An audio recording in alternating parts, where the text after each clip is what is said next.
So if you're gonna put 4 double strike chunks, then you forcing it to the leader is winning the game. So you had 2 double strikes, but then now you have a different play style because Monaca's, your opponent sees it coming. That's 1, and then 2 is blue. So now you're not playing an aggressive variant.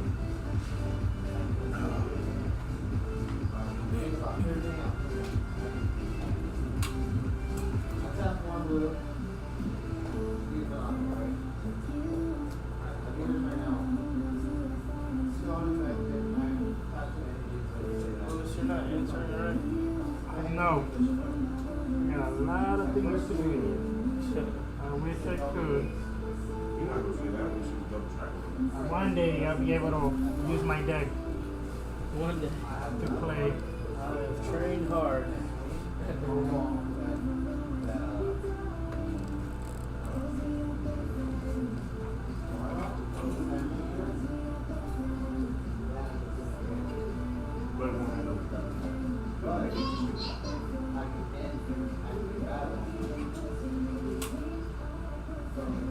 That's what I'm saying.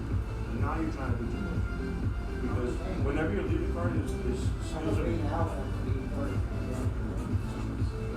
no, but it does not work that way. When you negate the leader skills, you can't add a chopper because the skills are negated. Yeah.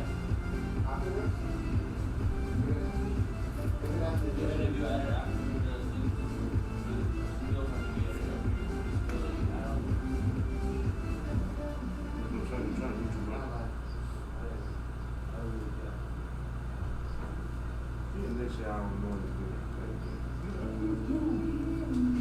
I just refuse to spend hundreds of dollars on the new stuff. Y'all do the same thing. Baby said what? 8? Said 8, said 9? Looking ass. Hey, speaking of looking ass, bro, that Goku Dragon Fish, man. Cauliflower. Cauliflower. Cauliflower. Ask me 8. Remember, when I ask you a question.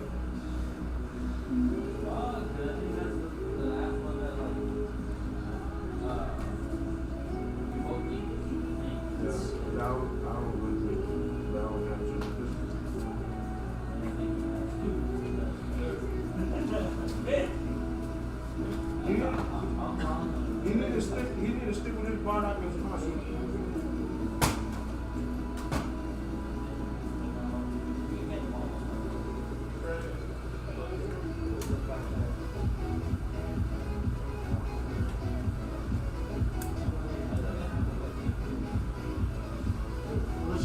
I think you do. I feel it. I feel it.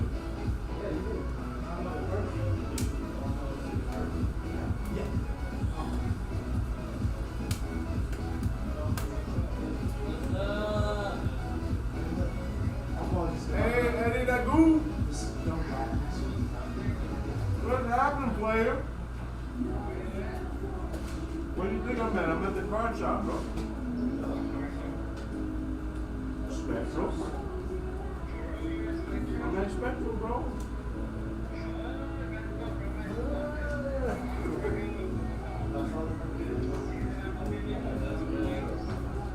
Oh, you did?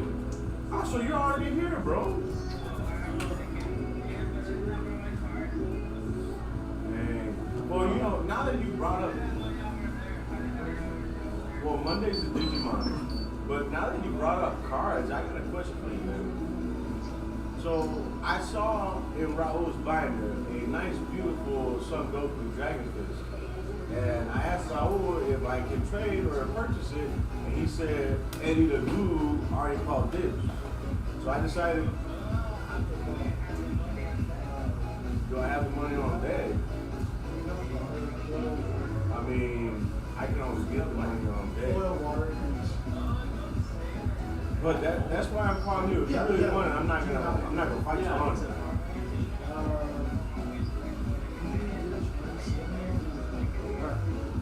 Are you sure? Because I don't want to be getting the card and you were really banking on it.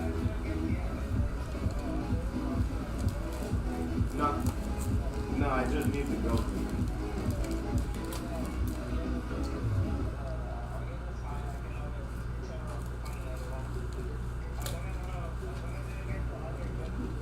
Yeah, no, it's just an 8-drop.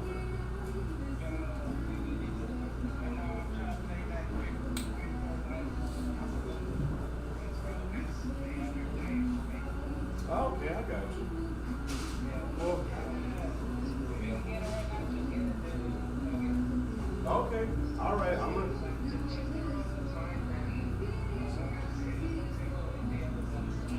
Yeah. So I'm gonna see if I can. Like, it's not guaranteed that I'm gonna be able to get it. I'm gonna see if I can get it from him. If it's still in the binder, then I guess it was meant to be.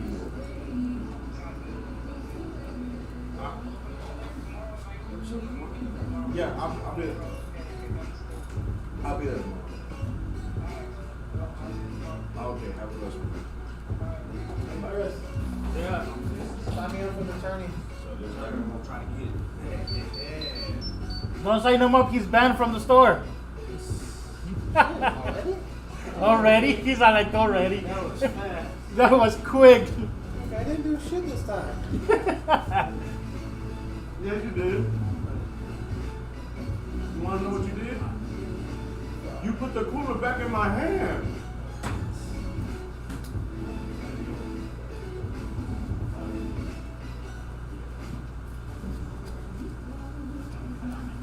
Hey, I feel like it's longer than something too. Yeah,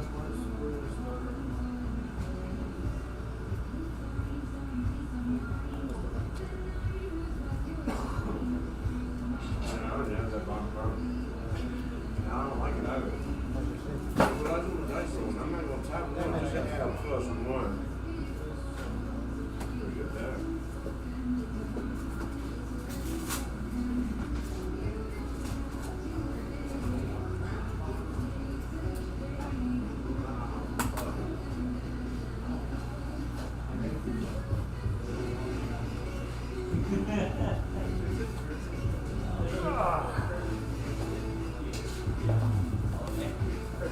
Yes, guy John.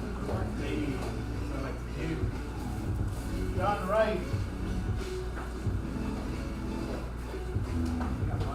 Looks good as new.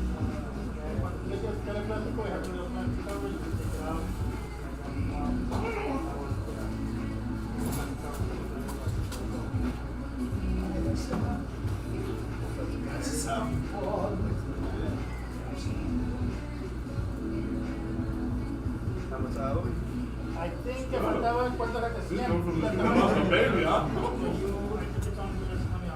I also got a honey bun in the water. I'll charge you for You play the camper and guess what? You didn't see that coming, did you? Chris. Oh, Chris, Oh, Hey. honey bun and a water.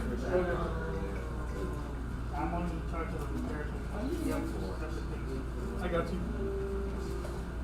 You mean what the what? It looks like it's not damn damage. What's happening?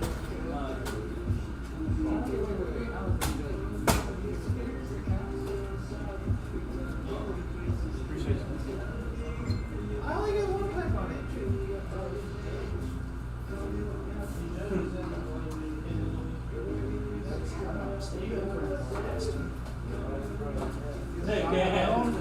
Alright.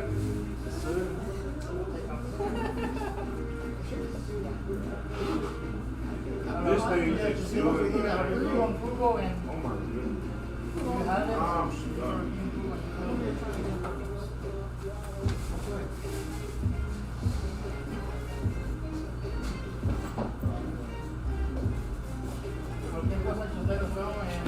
I'm getting the pairings up.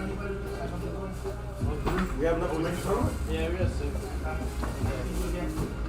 Sounds good. I'm gonna go to the bathroom and get ready. Hey, see you later, David.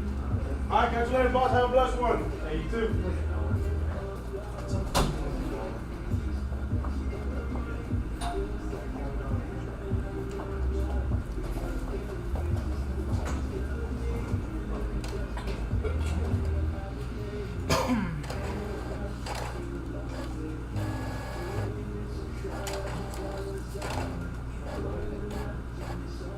I'll do whatever you want.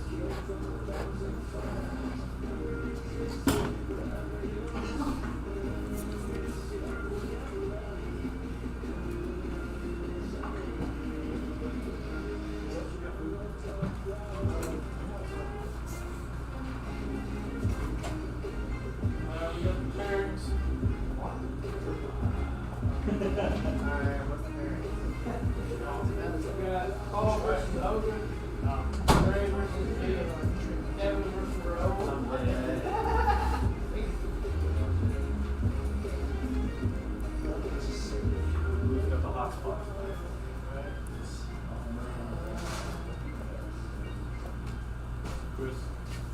on the hot spot tonight?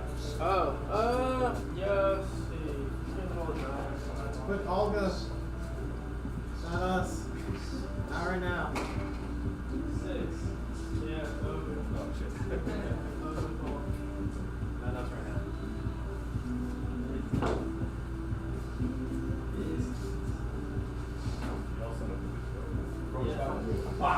Yeah, we're all set. It's fine, but I'm starting soon.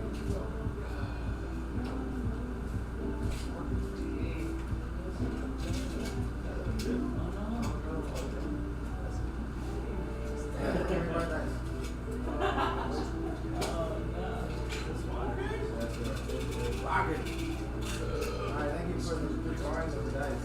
Alright, look. Should I see him?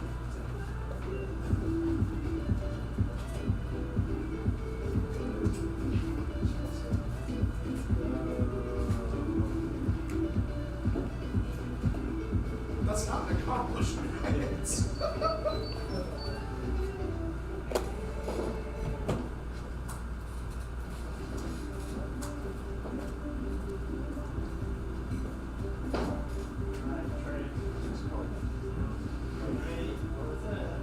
What now? Nope. I was like, are you going to me? Are you? That's like the third time.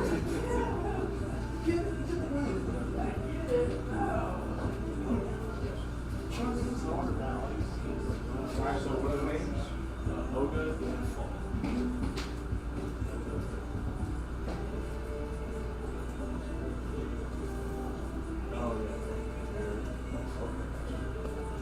Actually, I'm better than just see the match. Right. Paul got the DBS. And Paul got top 8. Paul got top 8. How come almost every I got the time championship. I enter tournament, The regional. I'm facing Chris? I don't know. Alright, let's get this. Alright. I respect the booker, man.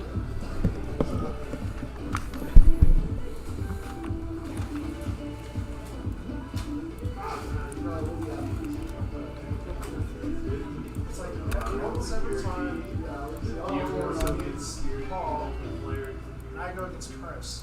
Or Ty goes against Olga. We'll continue this another time, Chris.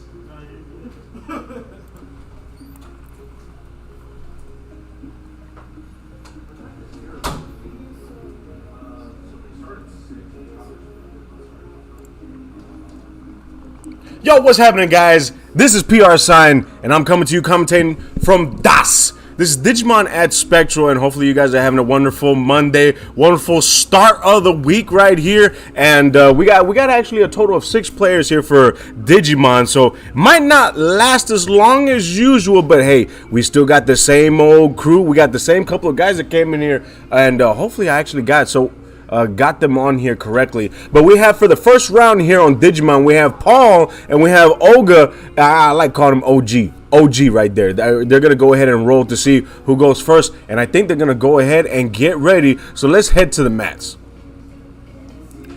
So right here. Oh, nope. I got to switch them. Swap. Save. There we go, right there. So we got OG, we got Olga to the left, and then we got Paul to the right. We're going to go ahead and see which person is on what side of the scale, because of course with Digimon we actually have the memory scale that we go by, and that's going to determine turns, plays, how you can extend them. Is going to determine if your opponent, it looks like Olga is going to be going first, and so he's going to go ahead and hatch. He's going to also digivolve on top of that, so there's a rookie. How much energy are you going to give the opponent? Alright, so Olga, that's actually pretty easy to remember. Olga's playing blue, and so he's on the blue side of the scale right there. And of course we got Paul, and Paul's his bread and butter, man. He's playing black, and he's going to be going ahead and digivolving with the rat. That's gonna be the that's gonna be the rookie right there. We would call him Pink Rat right there, and he's gonna be playing. So he plays a couple of tamers, and he's gonna push it over to Olga's side of the memory scale, and Olga's gonna go ahead and raise his Digimon from the raising area into the battle area. So there's differences between the battle area and the raising area. The raising area provides a good shelter and safety for your Digimon, but at the same time, your Digimon actually cannot activate abilities in the raising area. That would be broken if they're able to do that. But now we got the Digimon out in the battle area, and it's actually very vulnerable to removal. So we got a rookie out, and of course, his opponent, Paul, doesn't have anything in his battle area. So if Olga wants to, he can swing in with this Digimon. But remember, when it comes to swinging in, it does matter the DP of the card that is revealed from the security. So he's going to go ahead and play a Tamer, and then move the marker over to the red side of the scale, which signifies Paul's turn. What's happening, Blue Stain? How you doing, player? Yeah, today is Digimon. Tomorrow's gonna be some DBS. Blue Stain right there. He said, "Love you, David. I'm a huge fan." Hey, you know what? I'm a huge fan of you guys too, man. I love that you guys interact. I love that you guys come in and watch, and you guys really are fans. You will sit there and you will watch these streams. It is not even DBS, man. So, man, much love to you. I appreciate you, boss, taking your time watching little old me and commentating some Digimon. So we got Paul. He's going to raise his Digimon from this raising area. So we got two rookies on the battle areas on either side of the board. And of course, it is going to be Olga's turn since the marker is on the blue side of the scale. And he's going to go ahead and activate an option card. And after activating the option... Oh, I guess he's not going to activate the option card. So... activating the option card, not only is it going to cost a certain amount of memory, but of course you get the effects of that option card, and then it goes straight to the drop area. Unlike Tamers, whenever you activate Tamers, they're going to go into the actual, I guess it's called the Tamer Zone? What's it called? It's called a Tamer Zone, Chris? Yeah. Tamer Zone, so it goes into the Tamer Zone. But there are a few option cards that actually can go within the Tamer Zone as well, and it's more, I'm thinking of the memory boost cards. Whenever they're option cards, but when you play them, they get stuck there in your Tamer Zone until you're going to go ahead and activate and send them to the drop area to get more memory. However, you cannot do it the same time that you play the memory Tamer, so there's a little bit of balance there. So we got Paul right there. Not only is he going to be hatching, but he's going to be Digivolving. And then, of course, with that, pass his turn. And we got OG evolving on top of a Tamer. Oh, my goodness. This man right here is playing the new school way of Digimon. And it's evolving on top of a Tamer. And most of the cards are going to be 0 cost evolving on top of a Tamer. So you got a level 4, a level 5 on top of that. And then, of course, it's still on his side of the scale, because it looks like Paul is activating a card that's shifting it all to remove it. Oh, biscuits. So it completely... I like this. I like this song right here. It completely removed this field, and the Tamer goes back into the Tamer Zone. And so it's like Paul, OG is starting from square one, man. And you know what? Black has some pretty decent removal. I'm not gonna lie with that. And Olga's gonna go ahead and Digivolve into his rookie, and then that's gonna move the marker. But see, Olga has quite a bit of markers to deal with. It's kind of like if you're playing any other card game like Magic the Gathering or DBS, you have all that energy you can do with it. But the thing is, if you don't have the cards in hand to do something, that energy is going to be for lost. And in Digimon, if you do not, like, say for example, if it's on your side of the scale and you got 3 more markers or 3 more memory, if you decide to do nothing and just end your turn off, the marker automatically goes to the 3 on your opponent's side of the scale. So you don't want to do that too much. Oh, Paul's going to go ahead and raise and then evolve on top of that into a very shiny card that is, man, the glare is really hitting it hardcore. But it looks like... Oh, I think I know what this card is. That's the card that brings out the tokens, and then for each tokens is a plus security that it can swing in with. Oh man, that's gonna be pretty detrimental right there. That's gonna be pretty detrimental. We got Blue Stang on the horn right there saying, "I don't care for Digimon, but since you've been commentating, I've been getting more interested." Hey, you know what? You could join the side, man. I've been commentating a little bit more in other card games too. So with that ideology, you'll be actually entering a couple more card games, bro. But yeah, no, I try to get a deck for each card game. That way, it's easier for me to commentate and try to ease into it right there. It looks like OG is going to go ahead and bring his Digimon from the raising area. So he's got a nice little tadpole on the battlefield. And look at Paul's field. My goodness, he's got quite a bit of cards on the board. And the thing is with blue, it doesn't have too much removal. Like, blue is more spot removal than anything. And it bottom decks. That's why I really like it. But the thing is, it can't bottom deck the whole field. Oh, man, my hat almost came off. Can't bottom deck the whole field. Man, if it came out with a card that bottom decks the whole field, oh, you bet your bottom dollar I'm going to go to Chris and say, "Chris, I need you to build me a bottom deck deck." That's what we need right there, man. And so Yeah, no. Getting to Digimon, it was actually fairly simple to get into it because when I first started playing, it was more RNG than anything. If you had the cards to play, you play. If not, then you just pass your turn after that. And then, of course, the thing is with Digimon is that there are no interactions yet. I mean, this is Bandai. And so interactions, I mean, are like counterplays and stuff like that. When you play a card, you play a card. The only interactions you have in Digimon literally are going to be whenever someone hits your security, and then, of course, you reveal the card. That's going to be an interaction. And then, of course, whenever their opponent swings, and then you block. Those are the two main interactions you're going to see in Digimon, if not the only interactions you'll see in Digimon for now. So we got right now the markers on Paul's side of the scale because it's on the red side, and of course the red side. Paul has 3 markers to deal with this turn. He's got 3 battle cards on board right now, and of course he could swing in. Now the way the lives work, Blue Stang, for Digimon is whenever you swing in, you got 5 lives each. You swing in, and just because you get your opponent down to 0 doesn't mean you win. You have to successfully swing in while your opponent does not have any life in order for you to win the game right there. So like I said, it's interesting. But man, recently, man, they started evolving on top of these tamers, man, and man, they got me all wild up. And I don't know if I'm gonna try to put in order to try to keep with the meta, or if I'm just gonna build my Dan Devi the best I possibly can, man. And so we got another Digi evolution happening on OG side of the field, and we got a level 5. So we got a level 5 and a level 3 on board. And of course, OG has not gotten to the point where he can swing in and start bottom decking, man. That's what we need. We need to swing in and bottom deck. OG's thinking about swinging right here, and then when he starts swinging, then I can go through the phases. But he's going to go ahead and activate an option card, and then after that, he's going to swing. So he's going to swing in. Oh, he is bottom decking. Oh no, he's bouncing back to hand. Oh, come on, man. So he swings in and the security is revealed. Now, if the DP of the security is less than the DP of the Digimon, the security goes straight to the drop area. Now, if the DP is more than the Digimon that swung, the Digimon dies and the security still goes to the drop area. Now, if you reveal an option card or security card, you reveal it. It does not kill the Digimon, but you get to do the effects of the security card. So it's not bad. It's not bad at all. OG right now is playing another option card, and then of course the marker is going to shift to Paul's side of the board, and Paul is going to be starting off his turn with 3 markers, which is actually the standard. The standard, you're going to have 3 markers. I mean, because especially if you have memory tamers. So memory tamers are cards that you put in your memory zone that if your opponent tries to choke you out, so if they only play a card to where the marker goes to the 1 and you only have 1 memory to deal with, and 9 times out of 10 you can't really do too much plays with that, a memory tamer makes it to where if you start off your turn with 2 memory or less, you automatically go to 3. So it gives you a nice buffer and you can actually make some plays.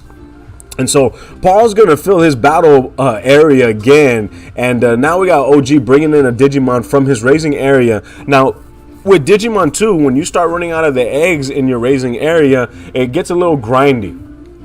And there he goes. He's going to evolve straight on top of a tamer. And we got a level 4. We got 2 level 4s. Oh, level 5. So he's Digi-evolving, man. He's going. And every time you Digi-evolve, you draw a card unless the card specifies otherwise.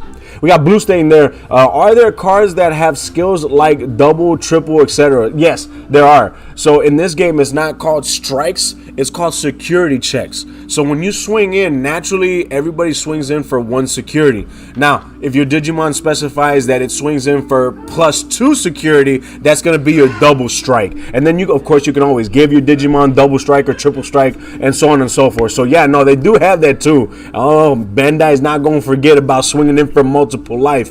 And, of course, he's going to activate an effect that makes it to where it looks like his opponent's not going to be able to swing with that Digimon. And so what Paul is doing is putting it upside down to signify he's not going to do with it. So he swings in. That's another security there. And let me go ahead while they're hitting security. Let me actually change it on the board for you guys too. So Paul right now is at 3 security and OG is at 5 security there. And I mean, like I said, it looked like it was all Paul's side of the board. But OG has been coming back and doing some damage. He's going to go ahead and hardcast a rookie right there. And that's a very shiny alternate art rookie. Hard cast it, and then of course moves the marker to his opponent's side of the field. If it's less than 3, then of course he's going to go straight to 3 because he does have those memory tamers on board. Now Paul's going to go ahead and he's going to raise, because we're all farmers here. He's going to go ahead and raise, and he's got 1, 2, 3, 4 battle cards on board, 3 securities. He's going to go ahead and play a rat. So he plays the pink rat rookie. And this is going to be like the main card you see when it comes to the color black as the rookie. I mean, I don't think I've seen too many other rookies other than that pink, the rat mostly. But I think, honestly, it's probably because of the color that I see it a lot more. And so he's going to go ahead and, oh my goodness, he's got so many more cards on board. So I'm assuming that this card is, what is that name? I know it started with a D. But when you play it, you bring out tokens. And the tokens allow you to get more security. For the life of me, I can't remember. Guys, if you're watching right there on the chat, go ahead and remind me the name of that card right there. And we got OG. He's got that tadpole right there in the raising area once again. But he does have quite a bit of battle cards in the area as well. His opponent has 3 securities. And I'm over here trying to think what is stopping him. You can actually swing in and ideally get game. Unless, actually, you know what? There probably is a couple blockers on board. Because black is actually known for blockers as well. And so we got one, like I said, we still got 5 securities on the left side, and we have 3 securities on the right side. And Olga is thinking he does have a memory boost on his board, and that memory boost is gonna, every memory boost, every color has one, and allows you to send it to the drop area when it's already on board to gain 2 memory, which is actually really, really good. But then of course we got memory blockers that everybody uses because the meta is full of gaining memory. We pass it on the turn, and now Paul's going to be starting off, of course, with 3 memory, and he's going to go ahead and hatch, and then on top of hatching, he's going to Digi-Evolve into his rookie, and then, of course, draw a card. Every time you Digi-Evolve, you draw a card unless the card specifies you draw more cards, but you're always going to be drawing a card for Digi-Evolutions. And so Paul's got quite a bit of hand here, and I've noticed that too. When you play Digimon, you have quite a huge hand whenever your plays continue and you're Digi-Evolving. So he Digi-Evolves once again on top of the rookie into the champion to move the marker over, and now he's going to go ahead and activate an option card. It's a very shiny option card, and he's going to be looking on his field to see what his target is going to be. And it looks like he's going to go ahead and, send the level 6, and of course the tamer. That's really interesting too, how he sends the Digimon into the trash area, and the tamers go back to the tamer area. Strong, very strong right there. OG's gonna go ahead and raise his other tadpole. I think one of his last tadpoles there. And now he's got, of course, 4 battle cards still. He has 3 securities. That's quite a bit of cards on board in Paul's area. He's got to try to make some type of headway, some type of damage here, and just start swinging in, because ideally right now he has the battle cards for it. He's going to go ahead and evolve on top of the tamer. That's these hybrids, man. Oh my goodness. The game just keeps on leveling up, dude. Blue's thing on the horn right there saying, if a Digimon has +2 security skill, do you check both security numbers to see if the attacking Digimon gets KO'd, or it only checks one Digimon? Good question. So if you swing in with a Digimon that has +2 security, you check the security one at a time, because the Digimon has to survive to get to the other security cards. So let's say, for example, if I'm swinging in with a Digimon that has 5 DP, but it checks twice, if the first card is higher than 5, then my Digimon dies and I don't get to check that second security. But if the card that was flipped over was less than 5, not only do I survive, but then I check that second card. I see you're already picking it up, Blue Stang. You're already picking it up. You might as well just get a starter deck, man. You're already there. You're almost there. And so we got Olga. It's at 0. So whenever the scale is at 0, whoever was the turn player still continues until the marker is completely on the other side of the scale. And so 0 is always one of those iffy spots. And of course, we got still Olga's. Oh, now he's turning cards sideways. Now we're starting to see a game there. So we got a swing, and of course the swing, we got an auto happening to draw a card. He's going to reveal, and that is definitely going to KO his Digimon that he swung in with, because he swung with a rookie, and it looks like we saw a Mega being revealed on there. Swinging in with the tadpoles. Hey, go in, Frogger, go in. Oh, he's got blockers. Okay, so those cards that were brought out, they're blockers as well. But the thing is, you got to remove them. But swinging in, he blocks with the Digimon. The Digimon has more DP, so of course, the tadpole goes to the trash area. And now that he's seeing that his opponent is using his blocker ability, I mean, the only thing, he's got 2 rookies on board, and then of course he has a champion, and that's not going to be something to go through those blockers, especially if the blockers have some pretty decent DP. And so now, like I said, when it comes to blue, there's not really too much board removal. There's spot removal, but you can continually remove, you continually have spot removal that can equivocate to some board removal. When you got the 6 drop on board and you start restanding and bottom decking, man. Oh man, I can't wait for this dude to do that, but I guess he's not playing the deck that does that. Chris is playing the deck that I like. Chris is really playing the deck, and I like that. I wonder if we're gonna be seeing that variant that Chris has there.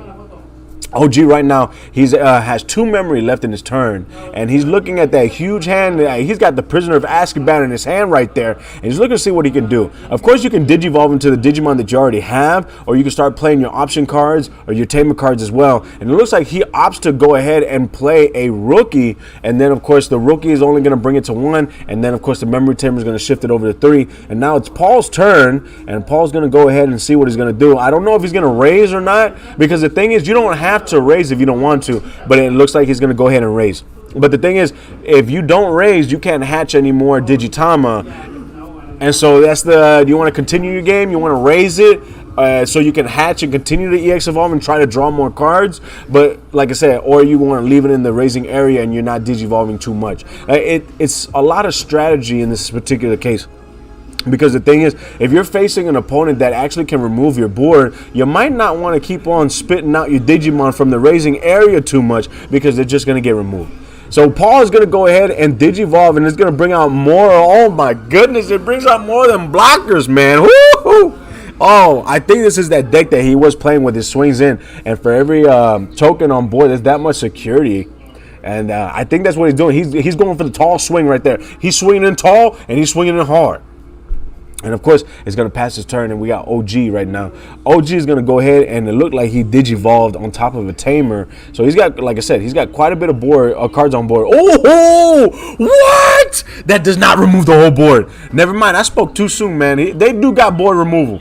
They got board removal big time. And I think with that, we actually might see some swings. We might see some cards being turned sideways. We got Blue staying on the horn saying, so even if the attack is successful with a +2 security skill, that doesn't guarantee you take away security. Yup, it does not guarantee it. That's crazy, but also so good. Yeah, like I said, it has its perks, it has its balances here and there. But yeah, because the thing is, there's not many interactions, if not any interactions at all. It's not like you can negate the attack unless you have a Digimon that does that. I mean, you got blockers, but the thing is, most of the time when you swing and it goes through, it's going to go through. So, yeah, I think that balances it a little bit. It's not going to go through guaranteed if you have a +2 or higher security checks, because you got to reveal the cards as you go. So we got swings happening here, and it looks like Paul's still at the 2 securities that he originally had. We have 1, 2, 3. We still have 5 securities on OG side of the board. So I'm wondering when Paul's going to go ahead and swing in big. Is what I'm wondering. When is he going to go in for a game, bro? We need to get that W. And especially because Digimon, unlike other card games, Digimon actually is a best of 3 whenever you go into tournaments. So this is going to be game 1 in round 1. And right now, of course, as we see, it looks like OG might have it. But that's the commentator's curse right there. I go ahead and say something, and then boom, Paul goes in and gets it. He's going to go ahead and he puts the card upside down, signifying that he will not be able to use the Digimon his turn. And it looks like he's going to go ahead and put it in rest mode for the blocking ability, and it's going to go ahead and send that Digimon into the drop area. Yeah, the thing is, you got to either activate them blockers so that you have a way to go in. And it looks like, yep, he's going to swing in with a Rookie. Oh, reveal! Oh, so he's swinging with the Rookie, reveals it, and of course the Rookie goes to the drop area because Rookies hardly have any DP whatsoever. Swings in. Oh, yep, that's it. And he swung in. Woo! Like I said, when it comes to Rookies, they hardly have DP. They have maybe like 1, 2 DP, maybe even 3, just pushing 3 DPs. So when you swing in, 9 times out of 10, you have somebody that's going to reveal a Digimon. It's going to have higher DP. Now, if they're equal DP, then it's a crash. So it still goes that way. Equal DP, it still goes to the trash area, to the garbage. And so OG ends up taking that one, and this is going to be game 2, and whoever wins this one is going to determine what happens next. If OG ends up winning this game 2, of course he wins the round 1 here at DAS. This is Digimon at Spectral. I'm your commentator, PR Sign, and I hope you guys are having a wonderful time watching some good Digimon gameplay. And like I said, even though it might not last as long today, hey, you took time out of your day in order to watch this, so hats off to you, man. Much love to you guys. They're going to go ahead and power shuffle. Never understood what it was about power shuffling, but hey, you know what? In every card game, people power shuffle. With that ideology that, you know, the more stacks that I have, the more random it's going to be. However, you try to be more random, you actually are less random too. So that's that what is it called? That's that theory of chaos right there. if you try to make it so that everything is so random that you accidentally make it less random and you start stacking cards, I'm pretty sure one of you guys, if not all you guys, have witnessed that, where you're shuffling and you're shuffling and you're shuffling to try to get the cards you want, and then whenever you lose and you look at your deck, you see that the cards that you need were all stuck together. So that's the one thing about random that's actually kind of ironic too, is that no matter how many times you shuffle, them cards are going to be wherever they need to be, and you got to have the RNG on your side. Of course, shuffling the Digitamas. Some people shuffle the Digitamas, some people don't. It depends on how many Digitamas you have. So if you only have 4, 9 times out of 10, the opponent only has the same copies. So it's just a play set of the same Digitamas, so there's no need to shuffle. But they actually pushed it to where you can have a maximum of 5 Digitamas, and so of course you're going to have your play set of what you really want to see, and then of course one, just in case the match gets grindy and long, then you'll have another Digitama that you can hatch throughout the game as well. So they're going to go ahead and start. This is going to be game 2 here in round 1 at Spectral. And of course, OG is going to go ahead and start it off by hatching the one-eyed Digitama. And he's going to go ahead and Digivolve into his Tadpole. Digivolve into the Tadpole, and he's going to go ahead and play his Tamer. And this Tamer has an ability to search up the top 3, and you get to search a Digimon from there. And of course, the rest of the cards go to the bottom of the deck right there. Man, if it was only a bottom deck. So, of course, goes to hand, and that's going to go ahead and push the marker to his opponent's side of the scale, which signifies Paul's turn. He's going to go ahead and do his hatching of his own, and then, of course, Digivolving. And since he has a little bit more memory than his opponent, he's going to go ahead and Digivolve. And since it's still in the zone, it's safe from removal, but, of course, it can activate its own abilities as well. So there's that balance right there. OG is going to go ahead and raise his Tadpole into the battle area, play a Tamer, and then, of course, it's going to signify the passing of the turn. And then after that, we got a Tamer being played on Paul's side, and then they're going to pass it to OG, and he's going to go ahead and hatch and then play a rookie as well. Every time you Digivolve, remember, you got to remember that draw. That draw can actually help you unbrick your hand or actually continue to brick your hand. There you go. Digivolve right there. Draw a card is going to signify the Paul's turn. He's got 2 memories to deal with, and he's going to continue playing those Tamers. OG right now, we're going to see if he actually raises, because he can choose to forego the raising, but it's like a raising phase.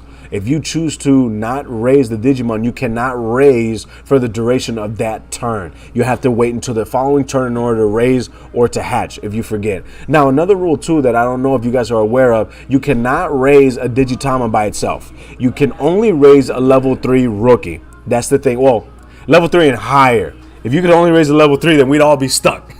But you can raise a level 3 or higher. You cannot raise a Digitama by itself. OG is going to go ahead and he's going to play an option, and that option card, he's going to choose his Tadpole as the target, and then of course he's going to signify passing of the turn. He only left Paul with 1 memory, and this is what I mean when you're choking out your opponent. You want to make sure your opponent has no memory, and if they want to play big cards, they throw the marker on your side. That way you have a lot of memory to deal with whenever you're playing. And so with that, that's why people play memory tamers, because it reduces the possibility of you getting choked out like this.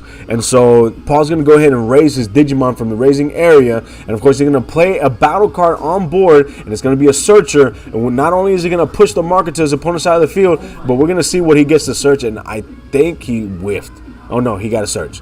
He got the search right there. So he's going to go ahead, he gets the search, and then he bottom decks the rest of them.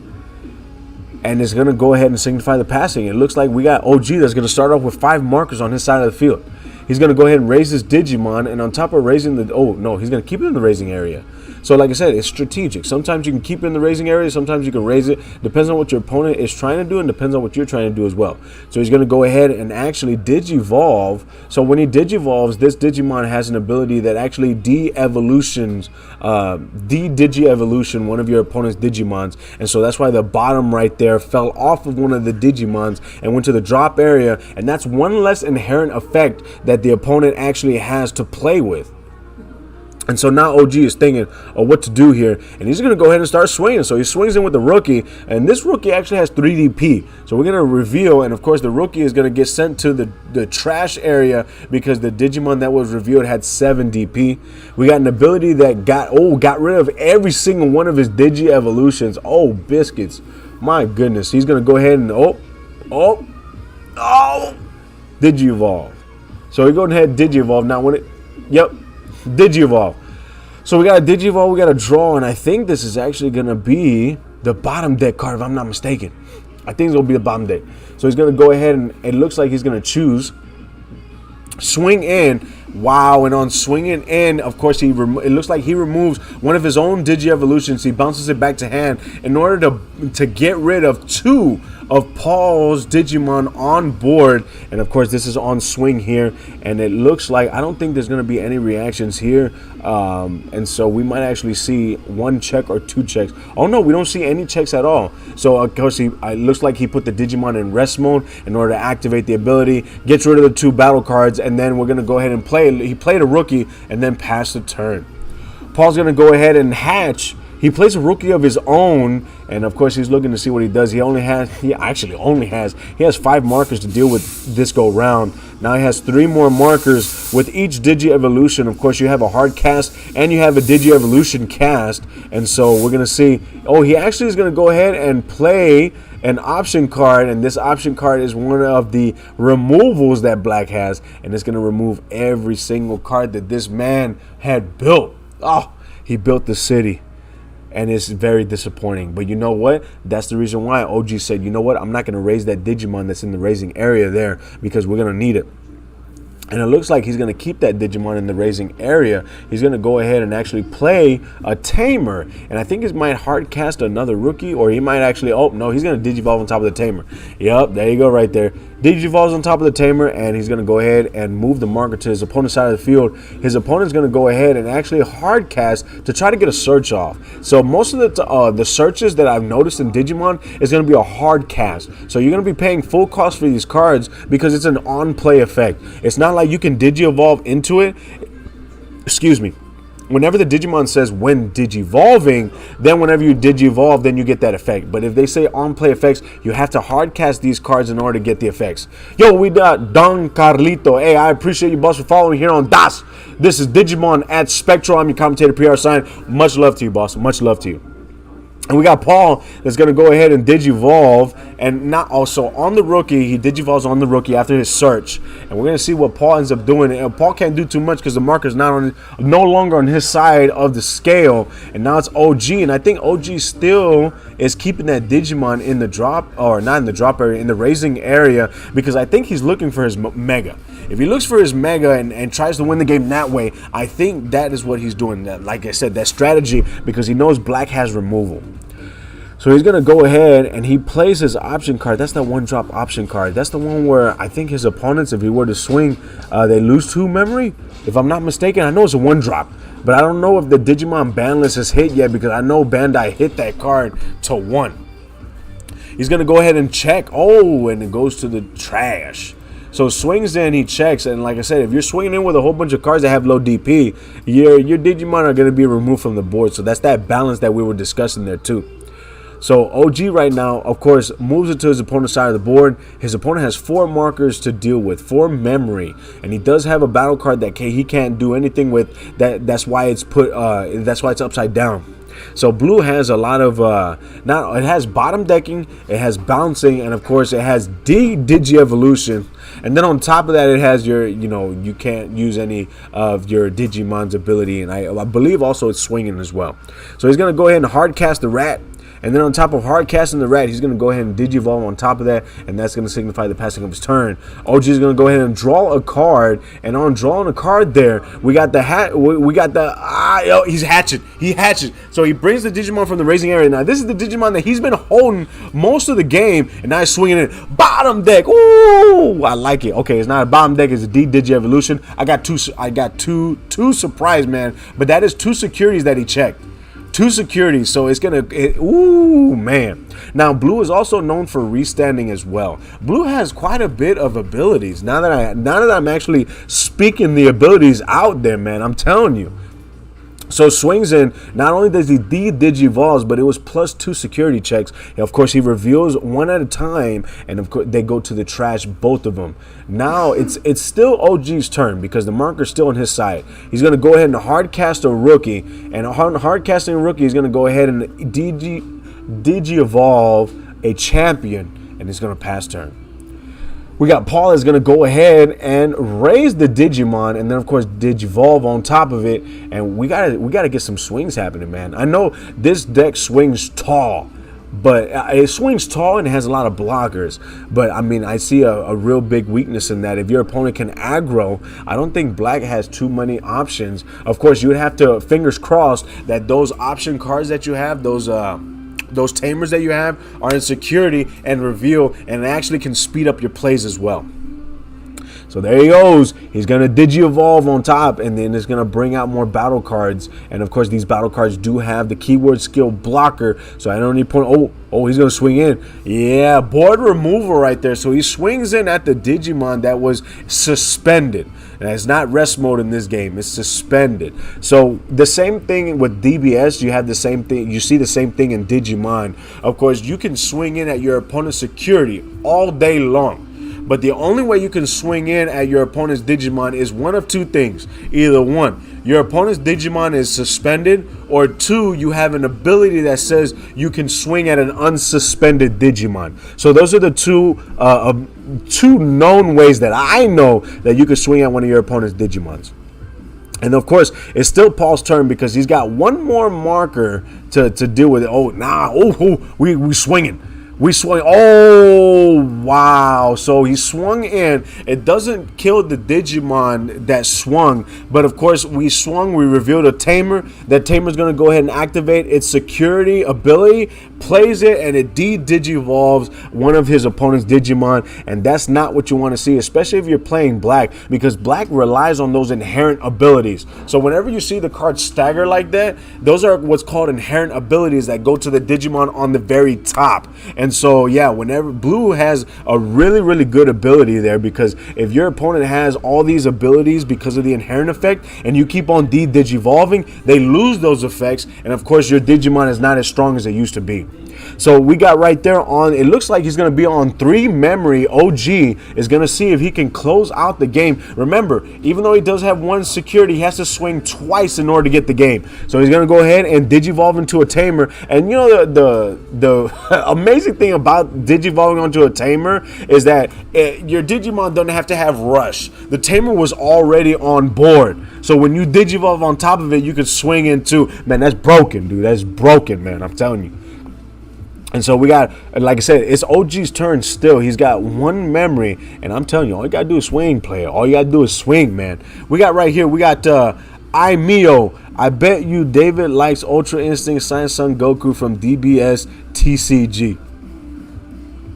You already know, player. You already know. You got it from my name, PR sign? Yeah. When that card first came out, man, I knew it was strong. It was going to be good. But, of course, as games progress, every card game progress, then it kind of finds its way out of the meta.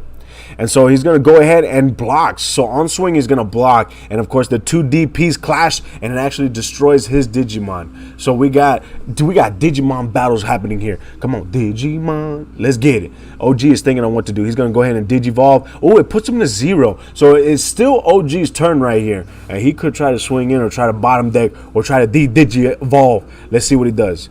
He's going to turn his card sideways. He's going to be swinging at the security. And, of course, he's going to bounce one of his... Oh, okay. So he swings at the security effect. He's going to go ahead and bounce one of his how would you say that? Digivolve cards.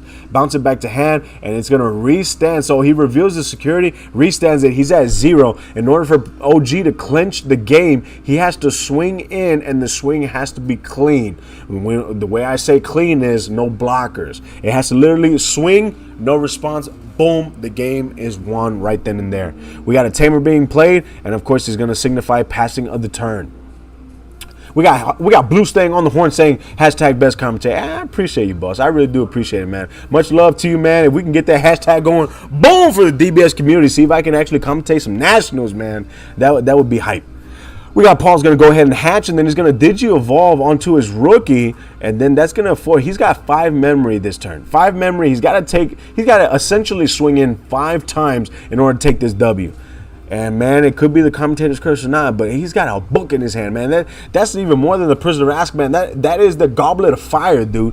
That is a huge hand. But the thing is, with Digimon, a huge hand doesn't really signify too much. Now, when it comes to Magic the Gathering, when it comes to DBS, if you got a huge hand like that, oh man, I'll be scared. I'll be scared. He's gonna Digivolve.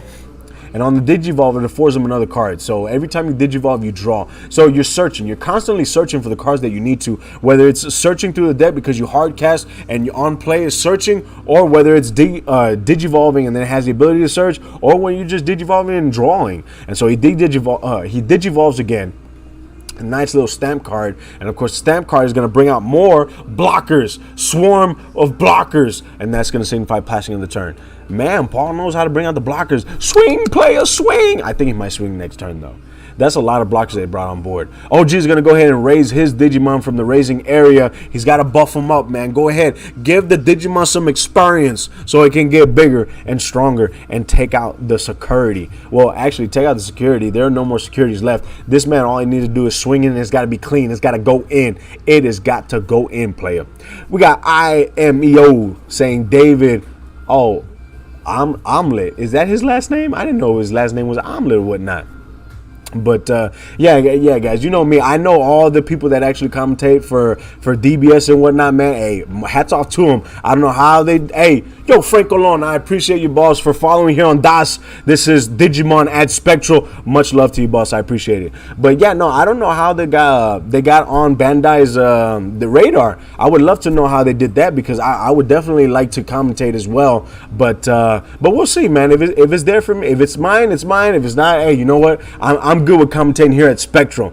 And we're going to go ahead, and it looks like we got some blockers happening here. So he swung in, and of course he activated one of the blocker ability, and the blocker has quite a bit of DP, and that rookie goes to the drop area.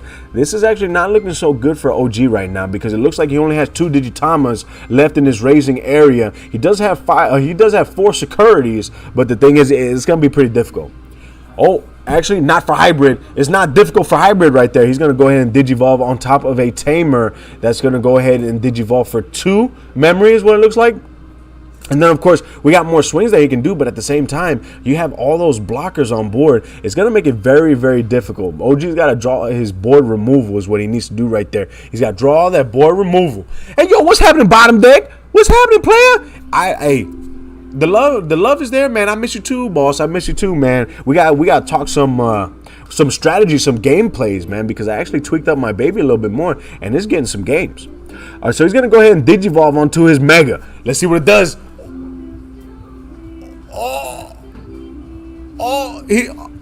Okay, I'm over here. I'm over here thinking that he's pointing at every single one of them. I thought it was just gonna clear the board right there and then swinging for game, man. But it doesn't look like that's going to happen. But he's going to go ahead and activate the option card. It's going to be a 3. It's going to have 3 memory. And there's his board wipe right there. There's the board wipe. Woo! You got to have that removal, man. I know OG is smiling from ear to ear. And Paul's like, man, I can't keep these cards on board. Oh, my goodness, man. This is no bueno. But, of course, Paul does have quite a bit of cards in hand. Maybe he can come back from this. Maybe he could... maybe you could play another Digimon that brings back all those tokens, man. You got to bring them all back. We got bottom deck on the horn right there saying, I need to get your number again. I had to get a new number. Oh, biscuits. Hold on. So, like, a clean number and phone? I got you, man. I got you. On Messenger, I'll send it to you again. We got Paul. Paul right now is at 1 memory for this turn, and he's going to go ahead and activate an option card to get rid of. So we're going to go ahead and actually have removal back and forth. That's what you got to do. But this removal wasn't actually a complete removal. It just de-digivolved the opponent's Digimon, which, I mean, in hindsight, it's kind of good, but at the same time, the Digimon is still there that can still swing. So OG right now is going to go ahead and not only hatch, he's going to go ahead and Digivolve into a rookie, and then it looks like I'm not going to lie, he might have game. He's got that Tamer right there, and they're playing the hybrid, bibbidi boobidi bobbidi bibbidi hybrid, and hybrid's very strong, man, very, very strong. I don't play hybrids, and I think it's cheating. I think it's cheating. I mean, normally you have a Digitama, you evolve on top of rookie that takes 0, draw a card. Now you have it to where you can Digivolve on top of a Tamer with a champion, and it takes 0, you draw a card. Broken. Looks like he's going to go ahead and swing in. And yup, right there. OG ends up taking it. We got the dab right there that signifies the end of round 1. Woo! Man, we got bottom decks happening, man. Of course, we're here at Spectral, and it's always popping. It's always popping here at Spectral. Yeah. PR Sign got the nice little cut right there, and I can't wait. I love commentating here. I really do. It's a nice card shop. If you guys have the chance, go ahead and come on down. Oh my goodness, I completely forgot. Oh man, can you believe I forgot to put it on the Digitamer page?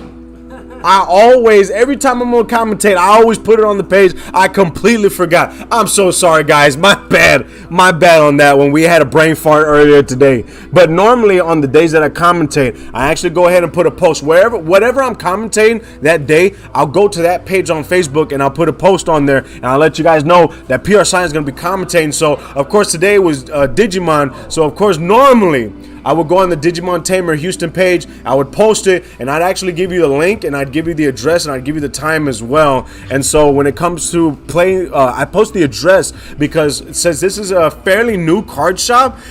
Some people really don't have the address, and maybe, I don't know if you can actually search it or not to get the address, but it's right there at your fingertips. And so if you're close, come on by, because I'm telling you, this is a good place to be. And if you're not close, you got the stream right there, you got my ugly face, and we're just going to continue the night with some Digimon. And of course, this is Das. This is Digimon at Spectral. That was the end of round 1 where OG ended up getting it 2-0. Next time we come back, we're going to be heading into round 2. Guys, don't go away. Like I tell you, there's more Digimon when you see my face.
Yo, what's happening, players? This is Das. This is Digimon at Spectral. I'm your commentator, PR Sign. And hold on, I gotta go ahead. I gotta address this. I don't mean to call you out, Bottom Deck, but is that the reason why I haven't been hearing from my boy?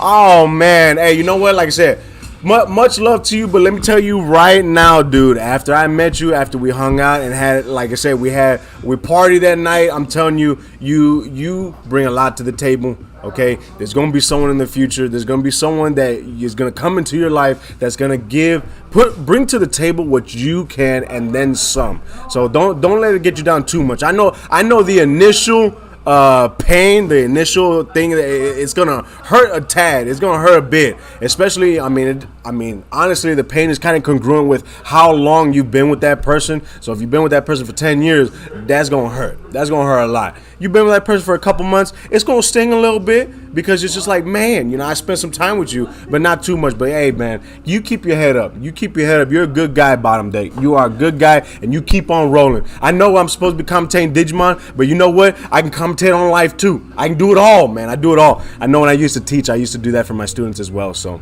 hey, I'm all for that. I like calling it. I like it is, and that's how it's got to be. And another thing that's got to be is we headed to the mats. Boom, right there. It looks like we got Chris is going to go ahead and start off. And it looks like he started off not only hatching Haunter, but he's going to go ahead and actually not evolve. He's going to Digivolve into his rookie. And then he's going to go ahead and play his Tamer. And they have a jank scale. They really have a jank scale. Hey, how come you guys didn't have a mat with a scale on it? That's jank. We can't have jank on the stream, man. Raul's gonna go ahead and not only is he gonna hatch, but he's gonna go ahead and stick with Digi-evolving straight into the raising zone. And then of course we got Chris is gonna go ahead and rage his Digimon. And I want to say EX Evolve is a different card game. He's gonna Digi-evolve, and this is gonna be game 1 in round 2. Chris against Raul. Oh, he plays the side duck. I hate this card. This side deck is going to allow him to search up the top 5 cards. He can get a Tamer and he gets a Digimon too, but he's only actually able to get the Tamer because it's a specific Digimon that you have to get. I think it's a hybrid and something else. But I hate that duck. I hate it so much, dude. Every time I see that duck, I just hear, sign. I don't like it. And he's going to be, he swings in. So Raul is swinging in right there. Hey, side duck. Yeah, evolve already, man. And he's going to go, and he swings in for 2 securities. So Chris actually is down 2. He goes to 3. That's that. Ooh! Psyduck sounded like he got a problem over there. So, oh my goodness, that's 2 more securities. Whoa! See, that's the thing with red. So all the abilities I told you about in last round that red has, or that blue has, red just literally swings in for however much security you want. You can literally swing in for all 5 securities. I've seen it happen. I've seen it happen. It happened against me. I didn't play at all the rest of that day.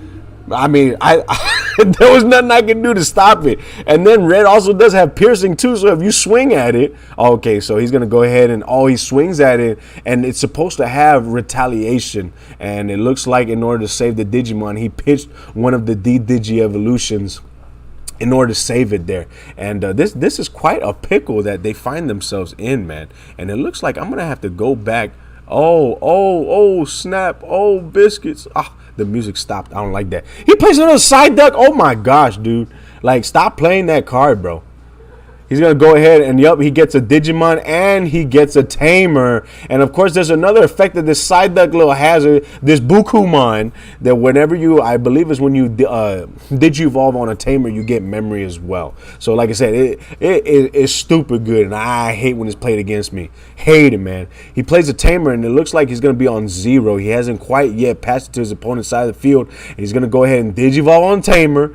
And, yup, he's Digi-evolving on Tamer. And it looks like when it comes to the purple Digimon that evolve on Tamers, the hybrids, it looks like they're the Egyptian cards. It's what it looks like. It looks like there are a whole bunch of pyramids that evolve on top of the Tamers, the purple hybrids. And so we got Raul, and Raul's going to be swinging in for some big damage next turn. I don't think Chris can handle this because, I mean, when it comes to red, I'm telling you, you're swinging for plus securities, you're swinging for piercing, and piercing means it doesn't matter if you swung in at a Digimon, it actually hits for life as well. Very, very stupid good. He's going to go ahead and Digivolve. It's going to give him one marker. So Raul only has one memory to deal with. But all this man has to do is swing in real big, man. So he hatched. He's going to Digivolve right there. Allows him to draw a card. Swing in. And, of course, he's going to reveal that is nowhere close going to be the DP that's going to KO his Digimon. And, of course, he has to go ahead and hardcast. Yeah. Get rid of that Psyduck. Get him off board. So he hardcast this dinosaur right there, this Digimon. I like this dinosaur Digimon. Hardcast removes the Bokumon, and it's going to signify the end of his turn. We got Chris that has 4 memory to deal with, man. He has 4 memory, and we're gonna go ahead and see what he ends up doing here. He's gonna Digivolve into another Sphinx or to a pyramid, and he's gonna go ahead and swing it. It does have retaliation right there, and we got that Haunter that goes to the drop area that allows him to draw a card and trash a card as well. Yeah, no, I know Pokemon and Digimon came first, but man, that purple Digitama looks like Haunter. You can't tell me that don't look like Haunter. It's just orange instead of purple.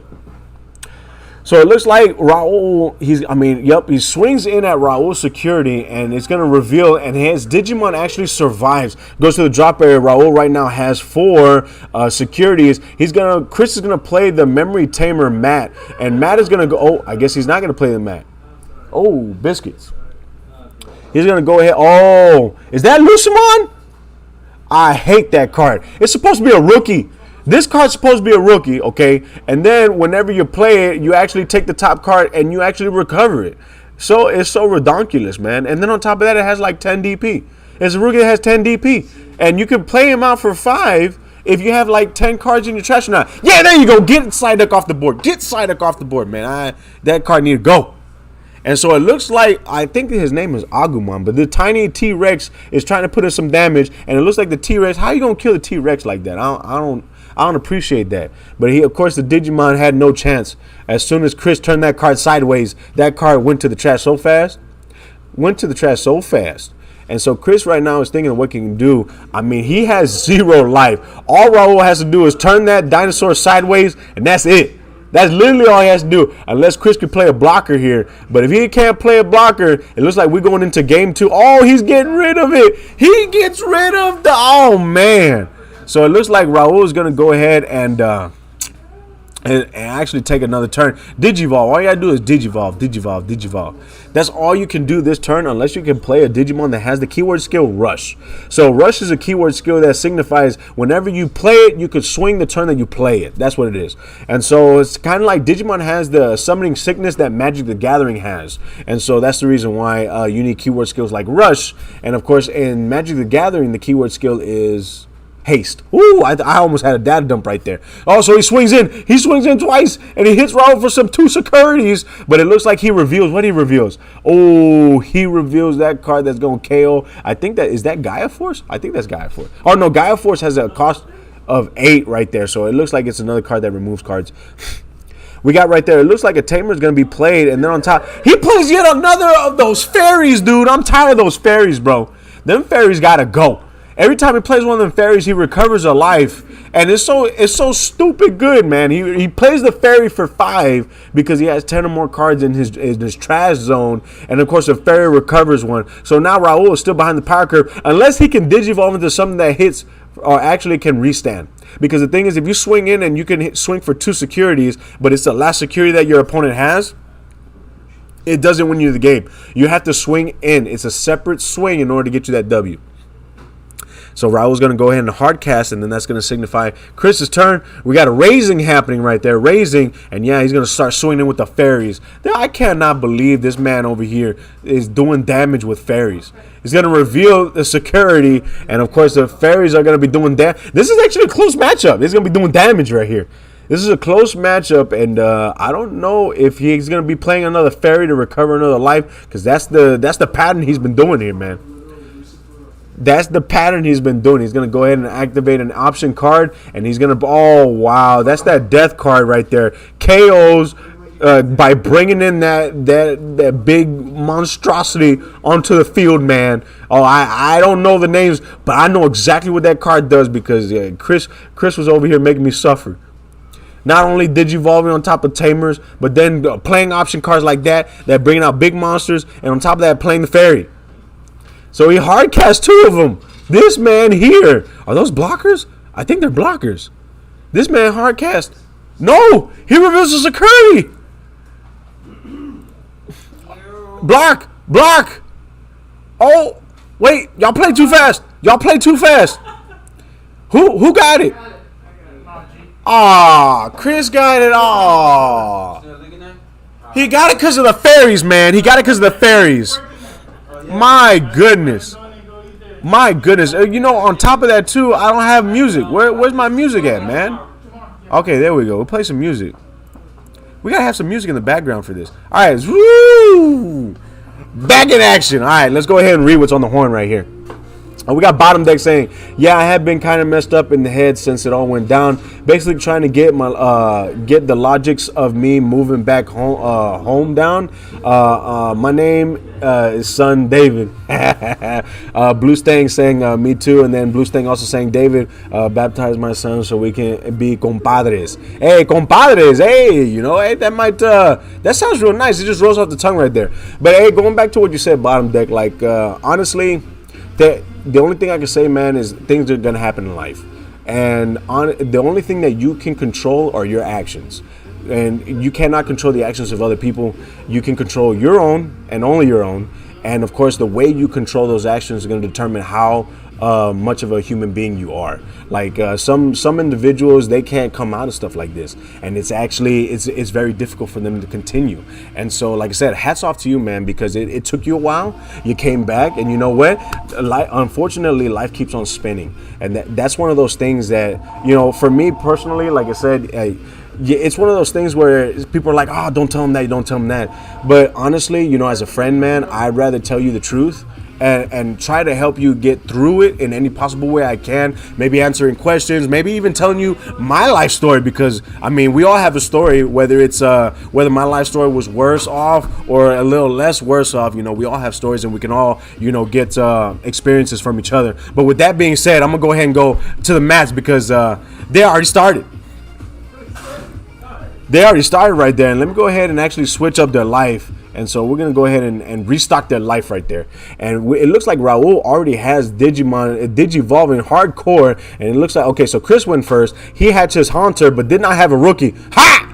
Didn't have a rookie right there. He didn't have a rookie. And it looks like Raul is going to go ahead and, he's going to raise that bad boy up to the battlefield. Let's see some +5 security damage. That's what I want to see right there. That's what I want to see. So Raul has what? 1, 2. No, he only has.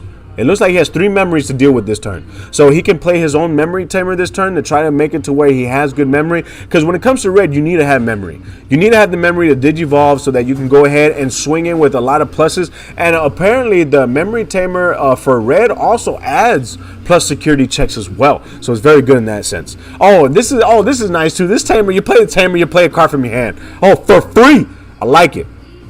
This card right here, and he's going to go ahead and tap it and Digivolve, and that Digivolve is going to go ahead and I think it reduces the memory cost whenever you Digivolve, when you put that tamer in rest mode. Not bad, not bad.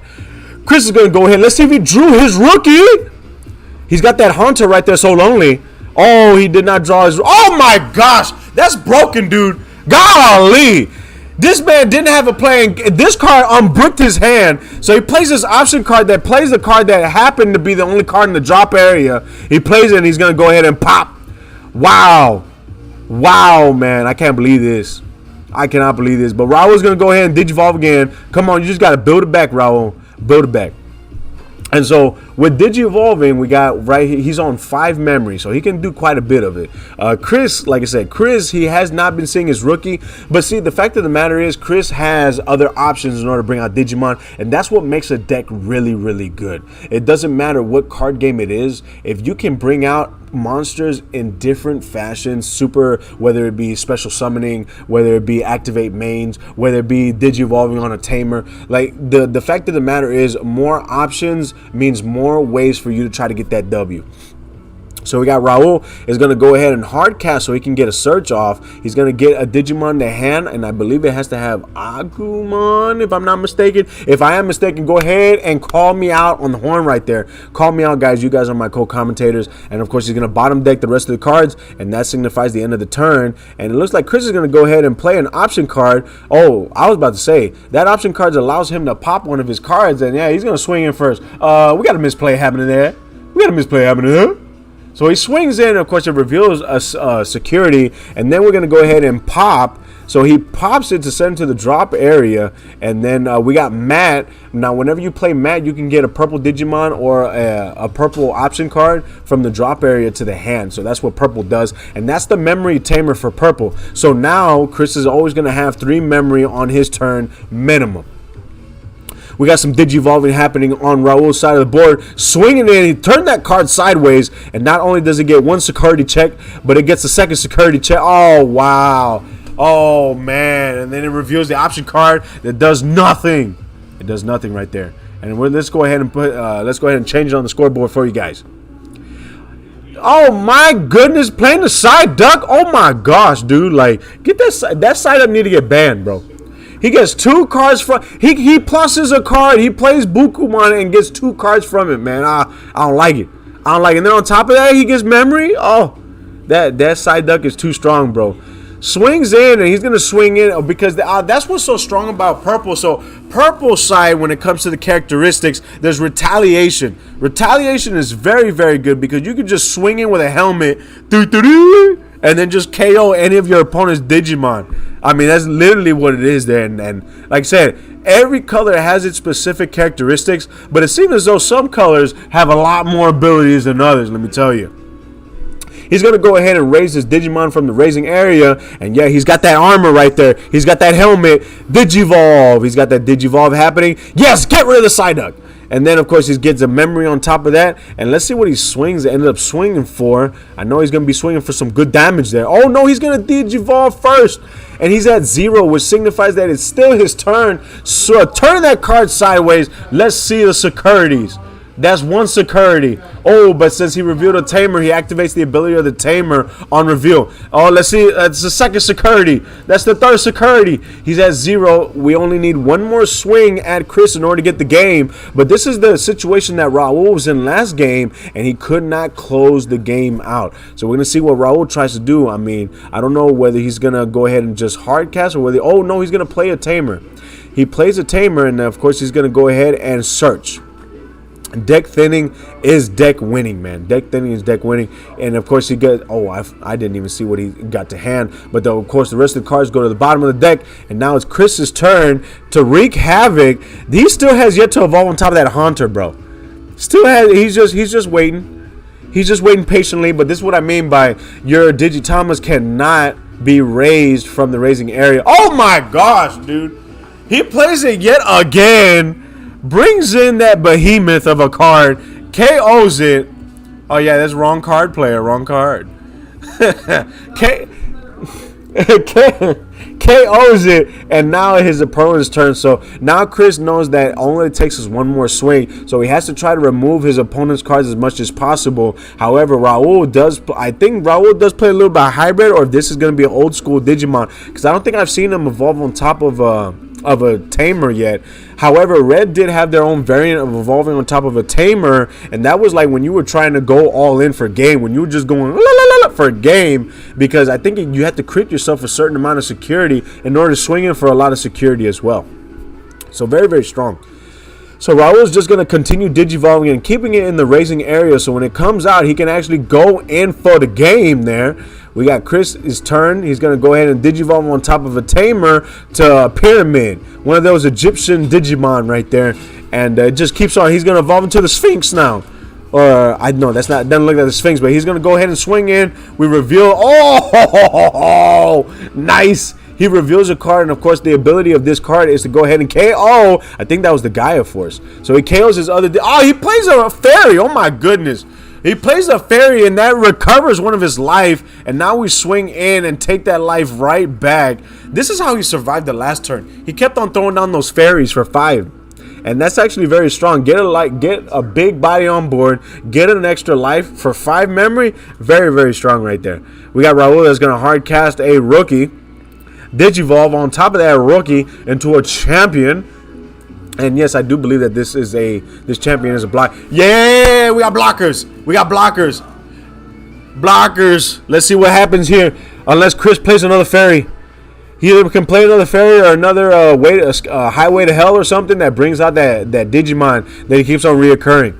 So he swings in. So fairy. So we got a blocker that was activated on the swinging of that big Digimon right there.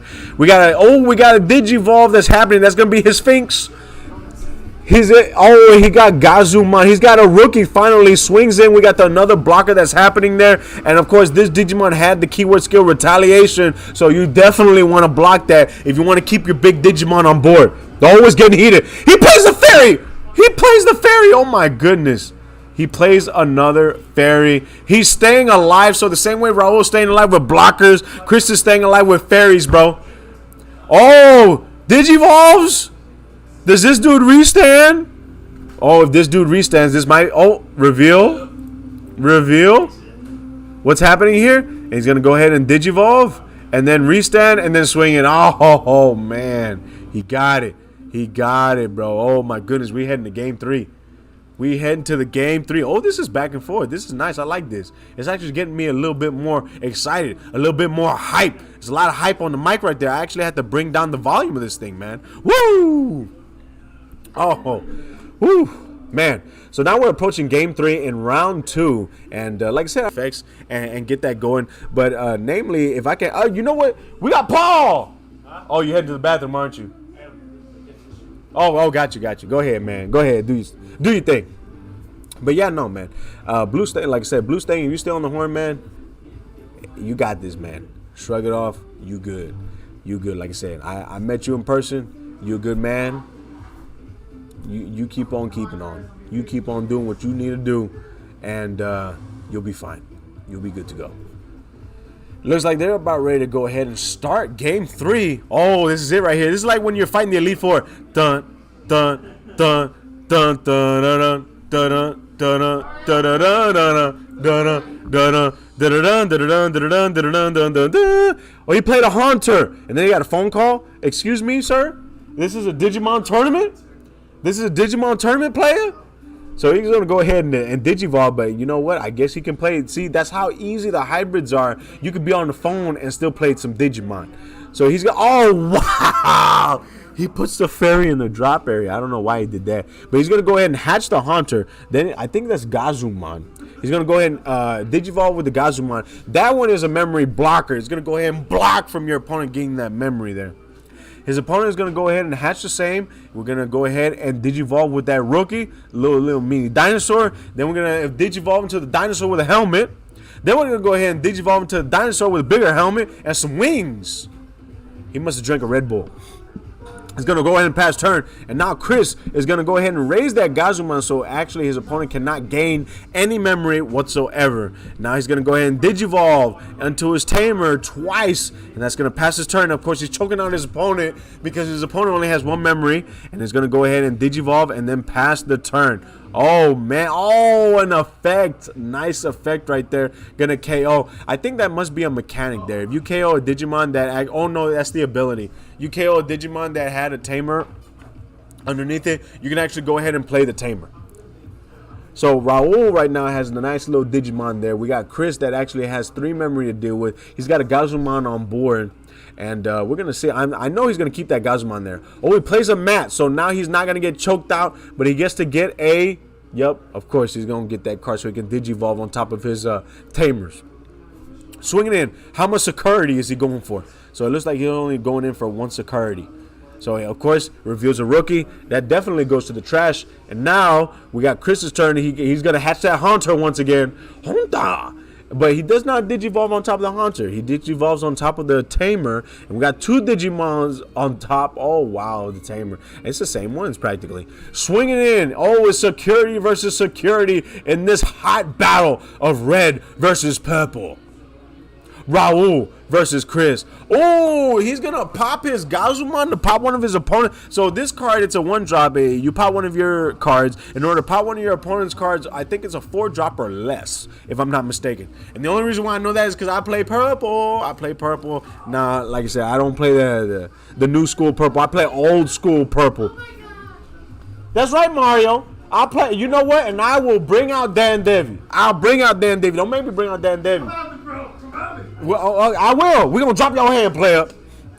But anyways, swing. So he's going to go ahead and now it looks like it's going to be Raul's turn. He's going to go ahead and swing in at his own Digimon. So it's clearing boards. So if you guys hadn't noticed, if you play other card games, no matter what card game you play, the name of the game is swinging in at your opponent's life or making sure you remove the board. That's key thing. If you cannot remove your opponent's board, and 9 times out of 10, you might either have an amazing deck that doesn't rely on removing board, or you might actually take the L for that game. So he's, no, you keep that fairy in the deck, bro. You keep that fairy in the deck. And it looks like Raul is gonna go ahead and he's on 0 memory right now. He's gonna go ahead and Digivolve, and that Digivolve is gonna go ahead and bring Chris to 3 memory. He's going to go ahead and bring the Digimon from the racing area. He's got a Gazumon. He Digivolves on top of a Tamer. He's drawing again, swings in. He's got retaliation. That's so broken, dude. Oh, that retaliation.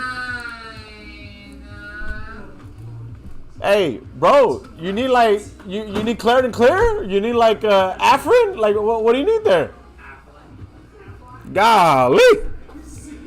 So he raises a Digimon from the raising area, and it looks like Raul's going to go ahead and play a Tamer, and it passes the turn. So now he's going to play and pop the Gazumon. You got to get that card off board if you want to gain the memory, player, if you want to gain the memory. And so it looks like he's going to go ahead and pitch, and it looks like he pitches. Is that Lucemon? That has to be Lucemon. Man, if he plays the Gates of Hell, I think that's what it's called, the Gates of Hell, and from the Gates of Hell comes that Lucemon, and Lucemon just pops. Oh, it's so broken, bro. Oh, it is broken. He's going to go ahead, and it looks like, boom, he places that option card, and yup, for as many Tamers as he has. That's so, oh, man, Raul, come on, player. Come on, man. Game 3, he's going to go ahead and hatch his Digitama. Does he have a rookie? Yes, he does. Digivolve, draw a card. Does he have a champion, though? Does he have a champion? Oh, he's got a champion, yeah. Does he have a Mega? Does he have a Mega? Go ahead. You play your Mega. You got to Digivolve everything in your raising area, man, because he's just going to keep on removing it. Oh, I think that was a memory boost. Yep, he's going to go ahead and Digivolve. Yeah, Digivolve all the way. Use this whole turn to Digivolve into the big monstrosity. And then, of course, oh, he's going to go ahead and play a Tamer. And it looks like he's going to pass turn. Plays a Tamer, pass turn. Of course, we got Chris that's going to start off with 3 memories. Due to his memory Tamer that's on board, we got the Matt. And he plays, oh my goodness, he plays 2 Tamers, cost 3, man. Woo! Raul right there is going to go ahead and start his turn with 3 memory. We're going to see what he ends up doing here, if he raises it or not. So he is going to go ahead and raise it. Now, with this raising, how much security can he check, though? He got to be able to check some good security amount. Can't just be 1, it has to be multiple. So he's gonna go ahead and so he puts in suspends the Tamers in order to Digivolve for less. There's a security, that's 1. Oh, he hits a Tamer.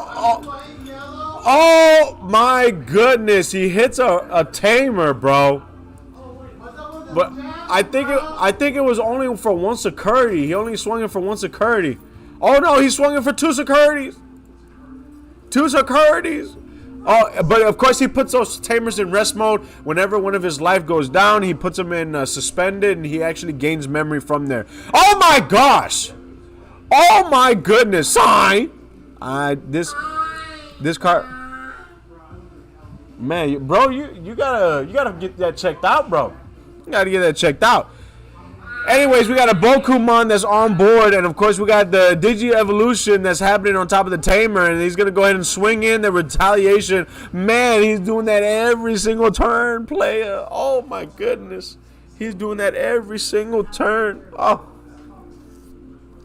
there we got a Tamer being played, and now the Tamer is gonna signify the passing of the turn. We got Raul. He's gonna go ahead and restand and hatch the second to last Digitama that he has. Come on, player.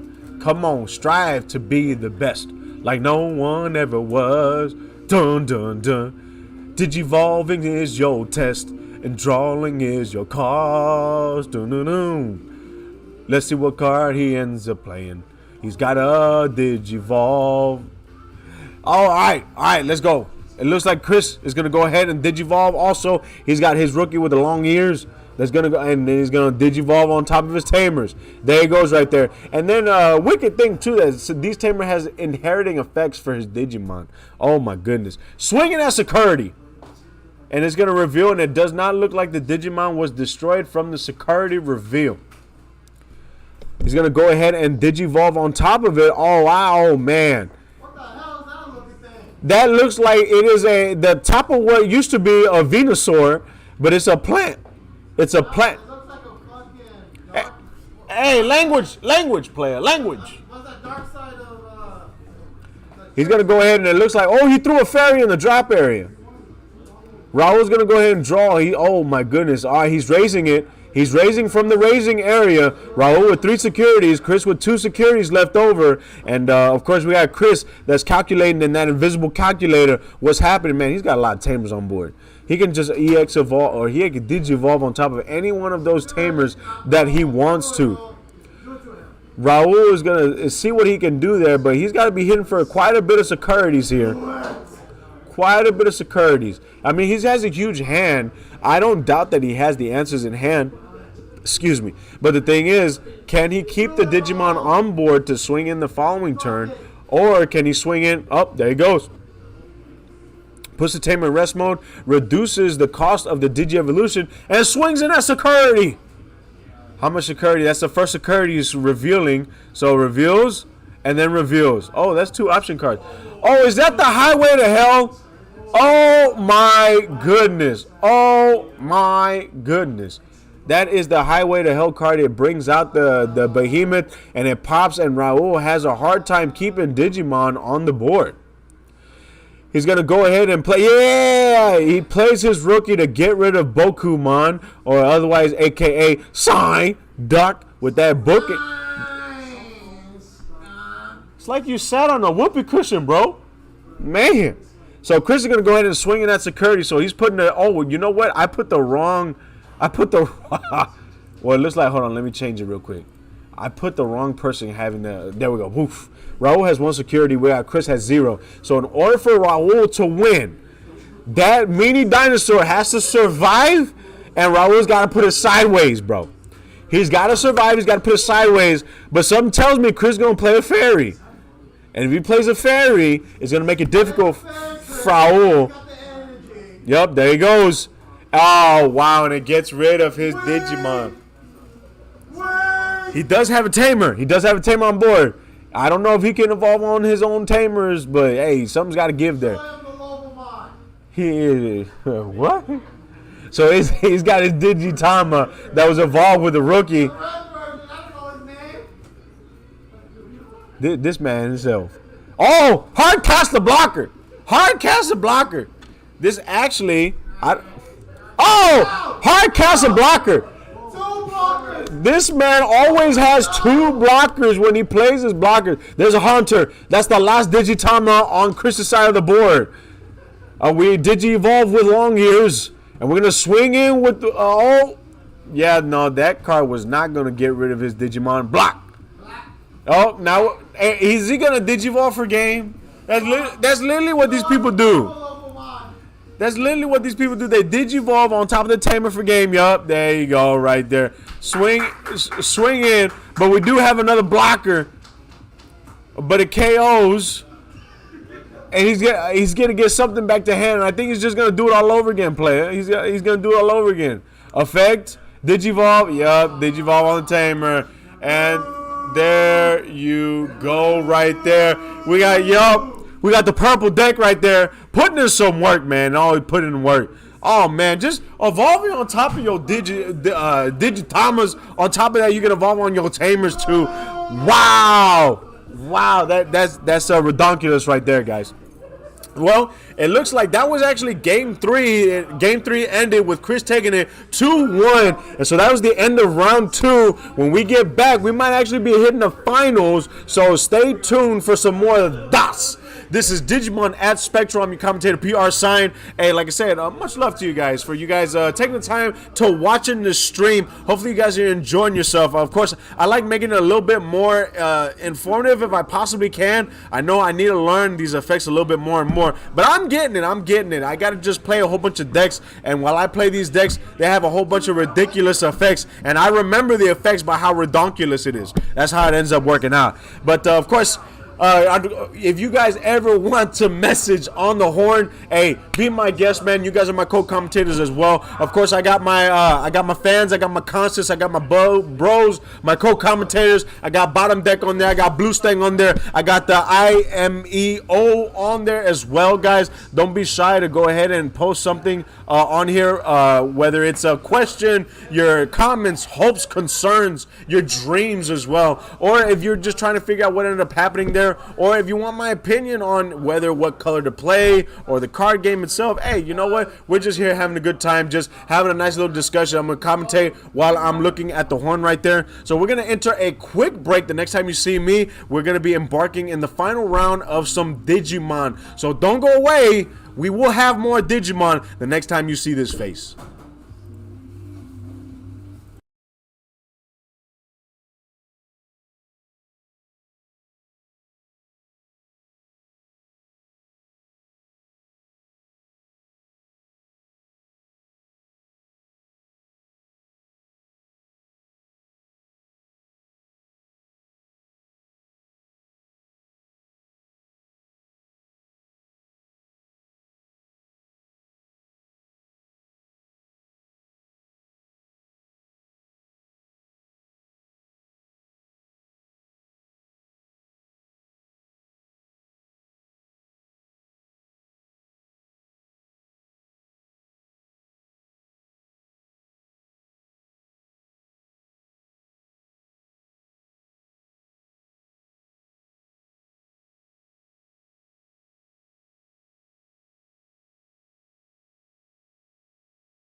And we back.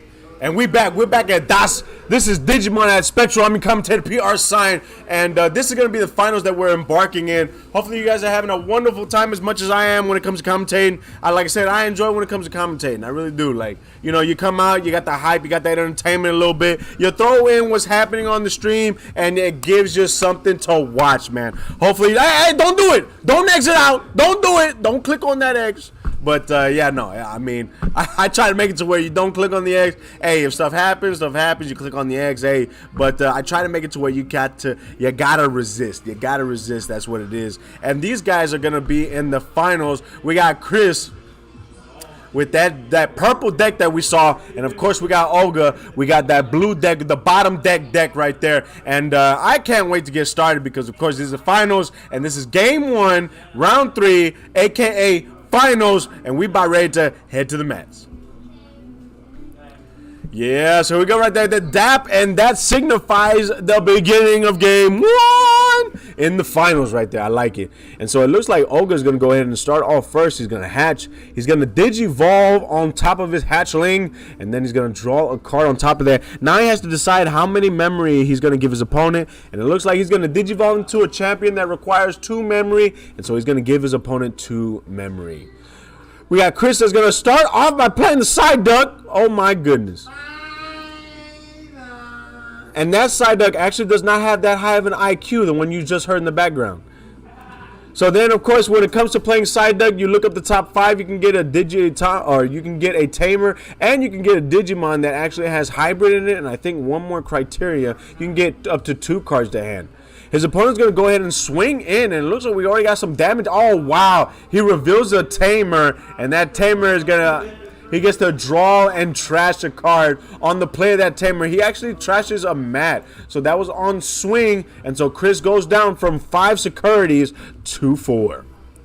We're going to go ahead and play a tamer of his own. Olga plays a tamer of his own, and it signifies the end of his turn. And now it's Chris's turn. He's going to go ahead and Digivolve twice on top of that tamer. And we actually might see a swing happening here. Yep.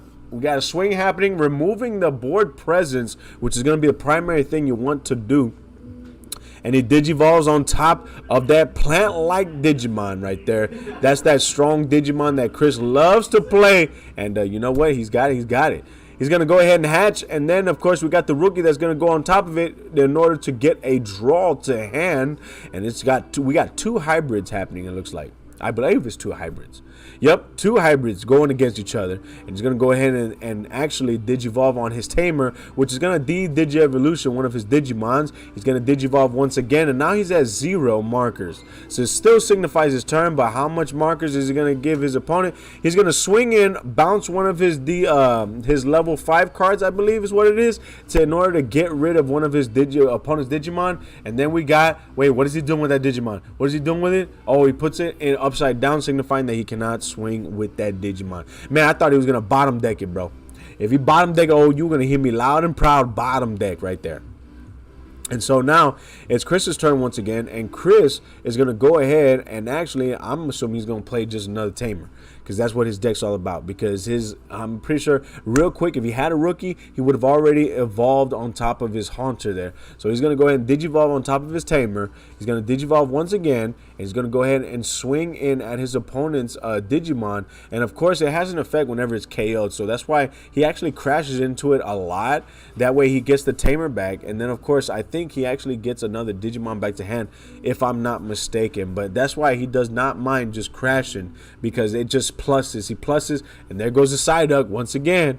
The Psyduck being played, and now he can get the Digimon, but there's no tamers in order to pull from what he saw. So the rest go to the bottom of the deck. And now Olga's going to go ahead and raise his Digimon. And so his Digimon is going to be a rookie. We're going to see if he Digivolves on top of that. But yeah, so the reason why his Digimon, the opponent's Digimon, could not swing is because we had Howling right there. Howling is going to be the memory boost for blue. And so now it looks like he has 0 after playing a tamer. And then, like I said, Olga can be evolving on top of his tamer. He could crack that howling because I think he actually played the howling last turn. And if he ends up playing the howling or cracking it, then he can gain 2 memory. And it looks like that's exactly what he's going to do. He's going to crack that howling in order to gain 2 memory. And then he's going to go ahead and Digivolve on top of his tamer. And he's going to go ahead and make it to where his opponent cannot swing in with that Digimon once again. Not bad at all. We're gonna see what Olga ends up doing. I know Olga was telling me while the break was happening that he actually lost to a purple deck, and so I don't know if this is the same purple deck, or I don't know if he's actually switched his gameplay, but he ends up hardcasting a tadpole, and now it's Chris's turn. And since Chris does have a memory tamer on board, he has that mat there, so he's always going to start off with 3 memories. And now he's not always going to start off with 3 memories. He's evolved on top of the mat, and now with the Digivolving, he does have a champion on board that he can swing with, but I don't know if he's actually going to go for life. I know when it comes to Chris, he actually waits to go for life. I've noticed that. He just waits and clears a little bit of board, and then I guess just bum rush with the big cards. And look, he's going to pop one of his cards in order to pop one of his opponent's cards. So he pops his Bokumon, and he's going to pop his rookie. And now he's going to Digivolve on top of his champion, it looks like, into a Mega. We got another hatch on Olga's side of the board, and with the hatch, of course, we got a Digivolving right there on rookie. We get a draw on top of that. Man, for finals, this is something here. All right, so he's gonna Digivolve. Tell me this one bottom decks, bro. I want to see blue bottom deck. I haven't seen a bottom deck happening that often. I need frequent bottom decks. So he's going to go ahead and Digivolve, and then with the Digivolving, he's going to pass turn. We got Chris raising. We raising from the raising area. Old floppy ears of a rookie right there. And he's thinking on what to do. Of course, you can Digivolve. You can start swinging. I mean, I don't know what he's waiting for in order to swing. But, hey, you know what? It's worked in the past. Strategy is strategy regardless of how awkward it is from the outside looking in. It's from the inside looking out that matters. So Chris looks like he's going to turn that card sideways, swinging at security. And what do we have here? Oh, it is a rookie that gets sent to the drop, which means that his Digimon is not going to activate its effects on destruction. Of course, we do have 2 more Digimons that he could swing with, but I don't know if he's going to actually swing with those. Oh, there goes the fairy, a.k.a. Pit. Pit right there. And he's going to go ahead and recover a life. That's what he ends up doing. He counts how many is in the trash, and if there's 10 or more, you can actually play that card for 5. Playing the card for 5, that's strong. Swinging in. Oh, he's going to swing in at that Digimon, so guess what? Oh, no, he swings in at security. Effect is to Digivolve it. So swings in at security, and now we have Chris back down to the 3 securities that he had beforehand. He's going to Digivolve that Haunter right there. So he's doing some de-evolution right there. Digi-evolution. And it could be, it's very effective too, because that Haunter actually has the ability of when the Digimon, it has the inherent effect that when the Digimon is deleted to draw and then trash. He's going to go ahead and, of course, he's trying to swing in, but he does point to it. I don't know if he can swing at it or not. I just know the pointing kind of stopped him from swinging in it to begin with. Chris right now at 3 securities, and of course his opponent Olga at 4 securities. And like I said, you have to swing in cleanly when your opponent has 0 securities in order for you to collect that W. You want to get that win right there, and that's the only way to do so. And so Chris is looking at his hand right now. He doesn't have a pretty big hand. He's got like the Sorcerer's Stone. He's got the Sorcerer's Stone. He plays a Tamer, and this Tamer is a very strong Tamer. If he were to lose a life, he can suspend the Tamer, and he actually gains a memory. He's going to go ahead, and we got Olga hatching, and then, of course, throwing his tadpole on there to get a draw. Olga now has a good, he's got the Chamber of Secrets in his hand right there. And, of course, it looks like he's going to crack the booster in order to get 2 more memories. And there you go. You got the Tamer being played, and this is going to search for him. So we're going to see what he ends up searching for. He searches up the top 3, and look, he's going to get his Mega. And we're going to see if that Mega does any damage this turn. I know he already has one on board, and now he just searched for one as well. So it looks like he's going to go ahead and turn the card sideways. Man, do I love when the cards turn side. Oh, Pit! Pit came out from security, and it goes to the drop area. And of course, he's going to go ahead and choose that Digimon, so it's put upside down, so he cannot do anything with that Digimon for the following turn. But yeah, man, that fairy that's on board right there, yeah, we're going to nickname him Pit right there. If you guys haven't played, if you guys haven't played Super Smash Bros., Pit is annoying, man, especially when it comes to his little shield. Hey-ya! And it looks like he swung in once again, bringing his opponent down from 2 securities to 1 security, and he revealed a Bokumon. He's going to go ahead and play the 1-drop. If I'm not mistaken, this is that 1-drop that says whenever your opponent swings, they lose 2 memory. If I'm not mistaken. And I'm mistaken quite a bit.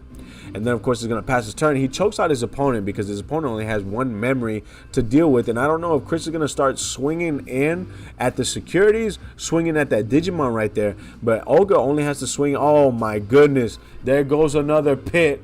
Oh, my goodness. Pit comes out, recovers an energy. And that's going to be a nice healthy board that Chris has right there. But he has to try to get his opponent down to 0. That's the name of the game. There you go. Swinging in at the security and going back down to 1. And, of course, he chose that other Digimon. Oh, swings in with the rookie. Oh, my goodness. And he reveals a card that actually removes the board. And it cleans it up. He's going to go ahead and Digivolve on top of the Tamer and swing in for game. See, man, I kind of feel like it's cheating. I feel cheated whenever I'm playing a game and I got a good game going and my opponent just Digivolves on a Tamer for game. And I'm just like, oh, man, really? I lost to that? Oh, man. But hey, that's the name of the game right now. That's the name of the game for Digimon when it comes to evolving on those Tamers there.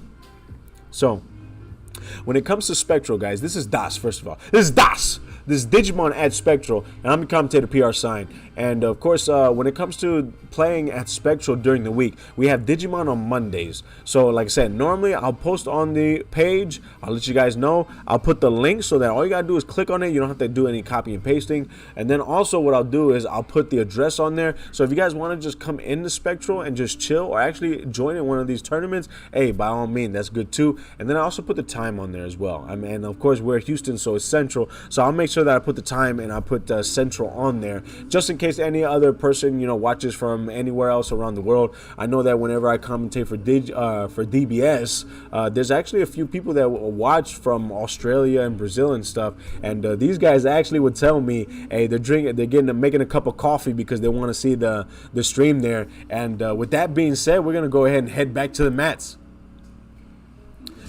This is going to be game 2 right here, and we're going to see what ends up happening because I think we got Olga taking, I know we got Olga taking game 1. So now if Olga ends up taking game 2, then he will have thwarted the Dark Empire.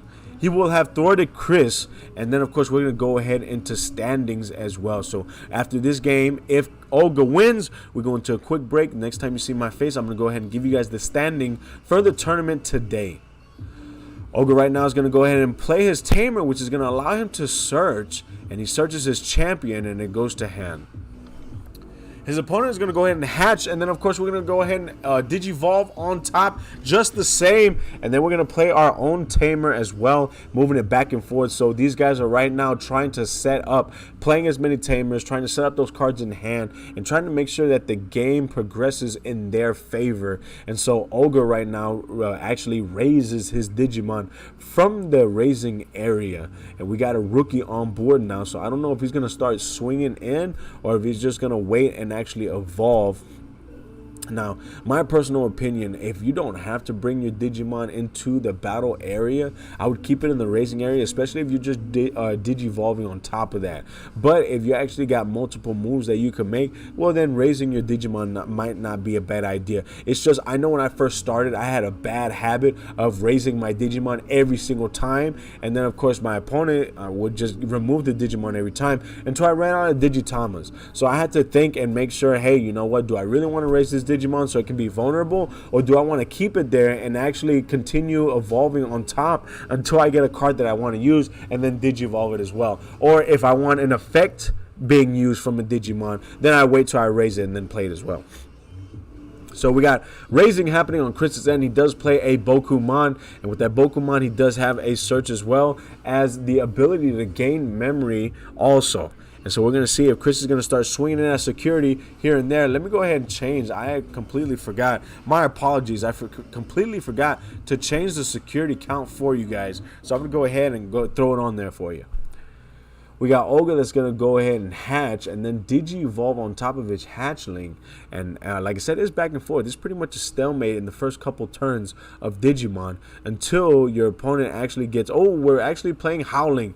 Oh! So now, not only is the opponent... You Digi-Evolution one of your opponent's Digimon.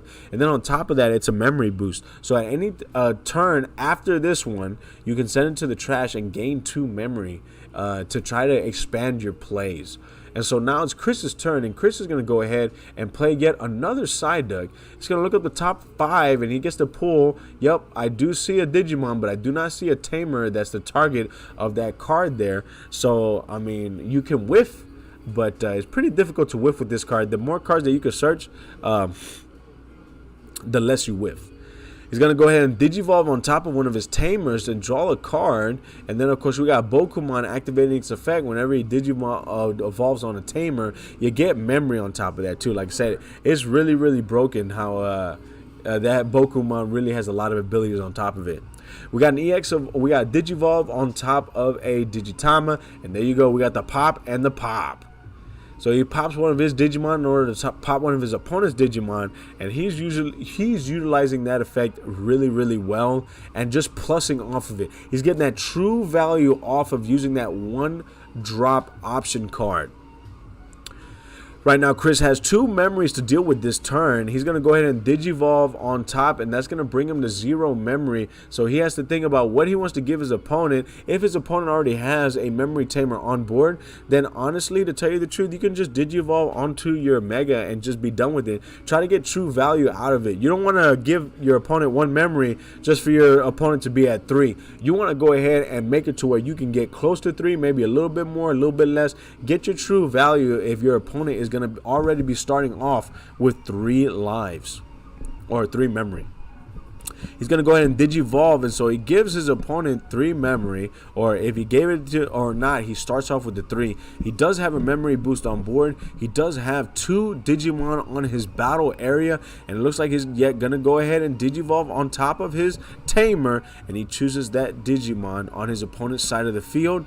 And then on top of that, he has only 1 memory left to deal with this turn. We're going to go ahead and Digivolve on top of it. So now he has 0 memory. And I think we might actually start seeing a few swings here by Olga. And when it comes to Digimon, like I said, I don't... unless your deck is actually a rush down deck, it's more along the lines of the way these guys are playing. And these guys are actually playing to where it's kind of like a pendulum that's going back and forth, you know, trying to sway in your favor. And then if you can, remove your opponent's battle area, make the pendulum swing back in your favor. And, you know, you got to swing into action. You know what I'm saying? And so Chris is right now thinking what he can do. He does have 2 Bokumon on board. He has a Digimon that he cannot swing with. He's going to just Digivolve right on top of a Tamer once again in order to try to get some effects happening. And of course, we got Olga that is going to go ahead and point at his rookie. And I don't know if that rookie does anything special or not. But I think he might start swinging in. I mean, if he starts passing here and there, I actually don't know when these individuals are going to start swinging in. I know the Bokumons can swing in as well if you're trying to get your opponent down to this certain a number of life. But the thing is, I think, oh my goodness, he's going to go ahead and hardcast this dude and recover a life. So he uses AKA Pit right here. This is the fairy, and he's going to, once he plays it, he recovers a life, but he's not playing it for the cheap cost. He's hardcasting this sucker for all it's worth, all the value there, because remember, it only reduces in cost whenever you have 10 cards in the trash or more. And so he actually gave his opponent a lot of memory. So we're going to see what Olga does with all this memory. Of course, he's going to go ahead and hatch. On top of hatching, he's going to Digivolve on top of the hatchling.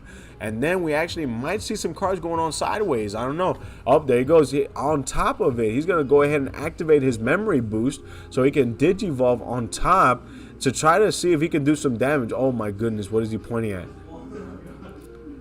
Oh, he Digivolves. I think he Digivolves 2 or everything on board. But it looks like he only Digivolves 2 because the other Digimon doesn't have any Digi-Evolution cards underneath it. And so it looks like we might have, yeah, we're seeing some cards turn sideways. And it looks like he's swinging in for 2. Oh, he swings in for, wait, what? That is not a +4. +5? Wait, what?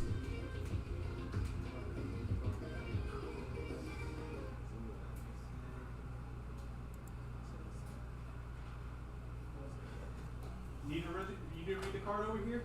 Bro, if you could come over here and bring those cards, player. Oh my goodness. Wow. Yeah, no, bring that card over here. Oh, wow. Okay, so Olga won. And in a very, very flashy way, if I might add. Let me see what this card does. Right over here, my man. Oh, you know what this reminds me of? You played Yu-Gi-Oh! Any? Yeah. What? Not the Yosenjus, Yangzines. That's what this reminds me of right here. All right, so this guy right here, I'm gonna go ahead and just reveal the Digimon to you if I can get without the glare right there. This is what this guy ends up playing. Azulongmon. This dude is long. This dude long right here. When Digivolving, trash one Digivolution card from the bottom of all of your opponent's Digimon. Then gain 1 memory for each of your opponent's Digimon with no Digivolution cards. Your turn. For each Digimon with no Digievolution cards your opponent has in play, this Digimon gains security attack +1. Yeah, 5 guys on board, so gain 5 memory back and 6 checks. Wow, and 6 checks, and it's got 13 DP. It's going. It's beefy. It's beefy, and of course, if you have any other inherent effects to add more DP on top of that, man, it would put a little bit more in there. Woo! Hey, that was stylish points. How many copies of that card you playing today, bro? Just one, man. Just one. You don't play just one of that. I do. Oh my goodness. Hey, you know what? Hats off to you. You saw your legendary, man. You saw the legendary.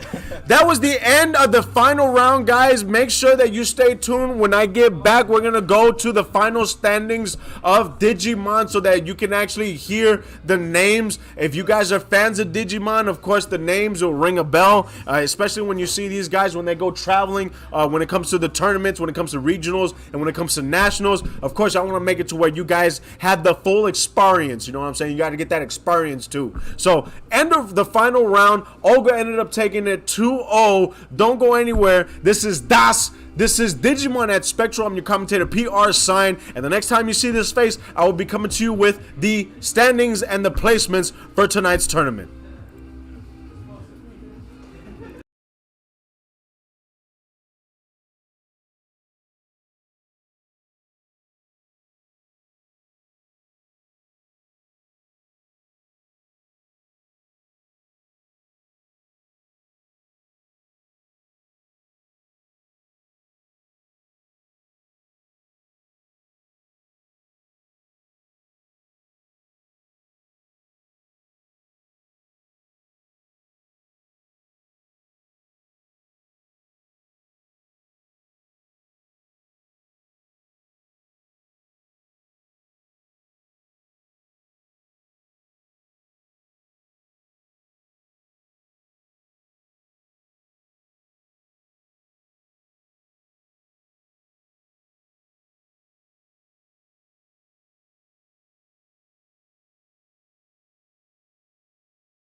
Yo, we're back.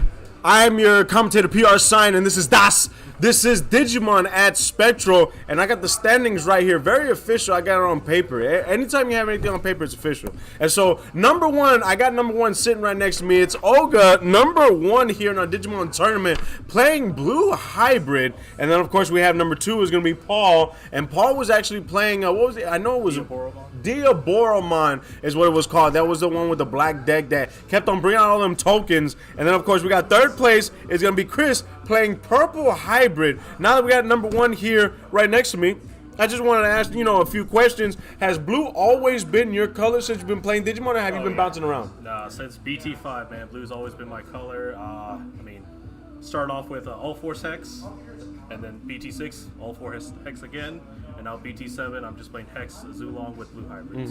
So, but yeah, blue's always been my color since I started. No, and it seems very strong too. I mean, as I was saying all the characteristics of the colors, I realized that blue had a lot of characteristics. I mean, you can de-digivolve. You can actually make it to where they can't swing. You can make it to where you bottom deck. You bounce cards from the hand. You can restand and swing again. There's a lot of effects that blue has, now that I think about it. But when you think about purple, it's okay, you trash and you draw. You have retaliation. I mean, there's not too much more you have on purple that I can think of off the top of my head. Right. And then you have, what other color? You have yellow, and yellow's big thing is reoccurring life. Yep. It's to try to keep on getting as much life as possible and to try to wear you down with the milling. But it seems like blue has all of the effects. Yeah, blue has a little bit of everything.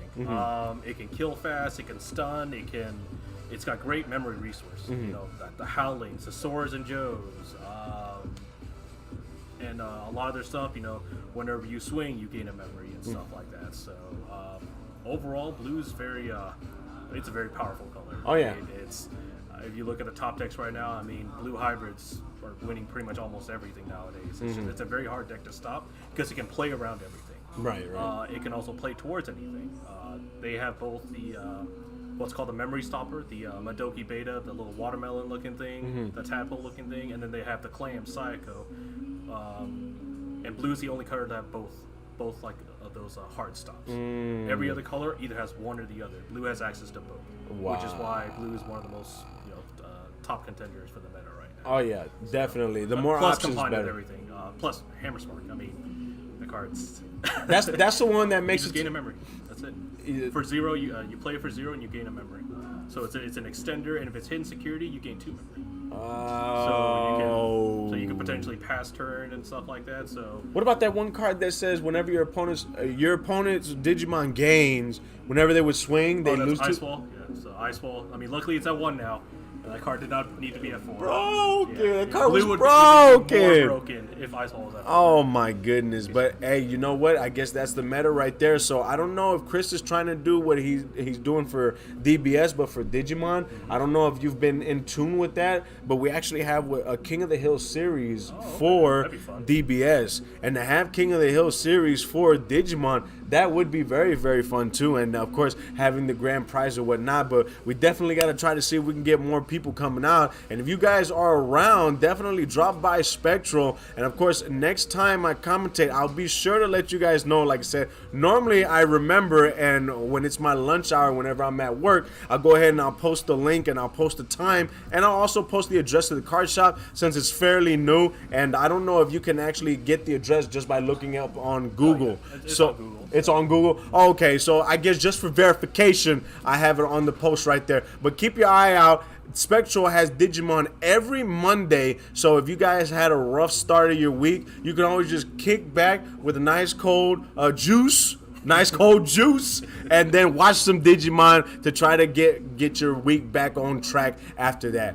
Well, this has been a wonderful night, a good start off. Hopefully you guys had a wonderful time watching as I did commentating. I am PR Sign, I'm your commentator. This has been Das. This is Digimon at Spectral, and of course, the number one right here, the tournament, Olga playing that blue hybrid. You have anything else to say before we sign off?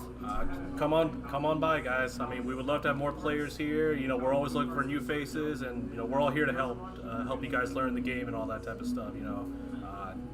coming from Yu-Gi-Oh, it's a lot friendlier community, I would say. Yes. A lot nicer smelling as well.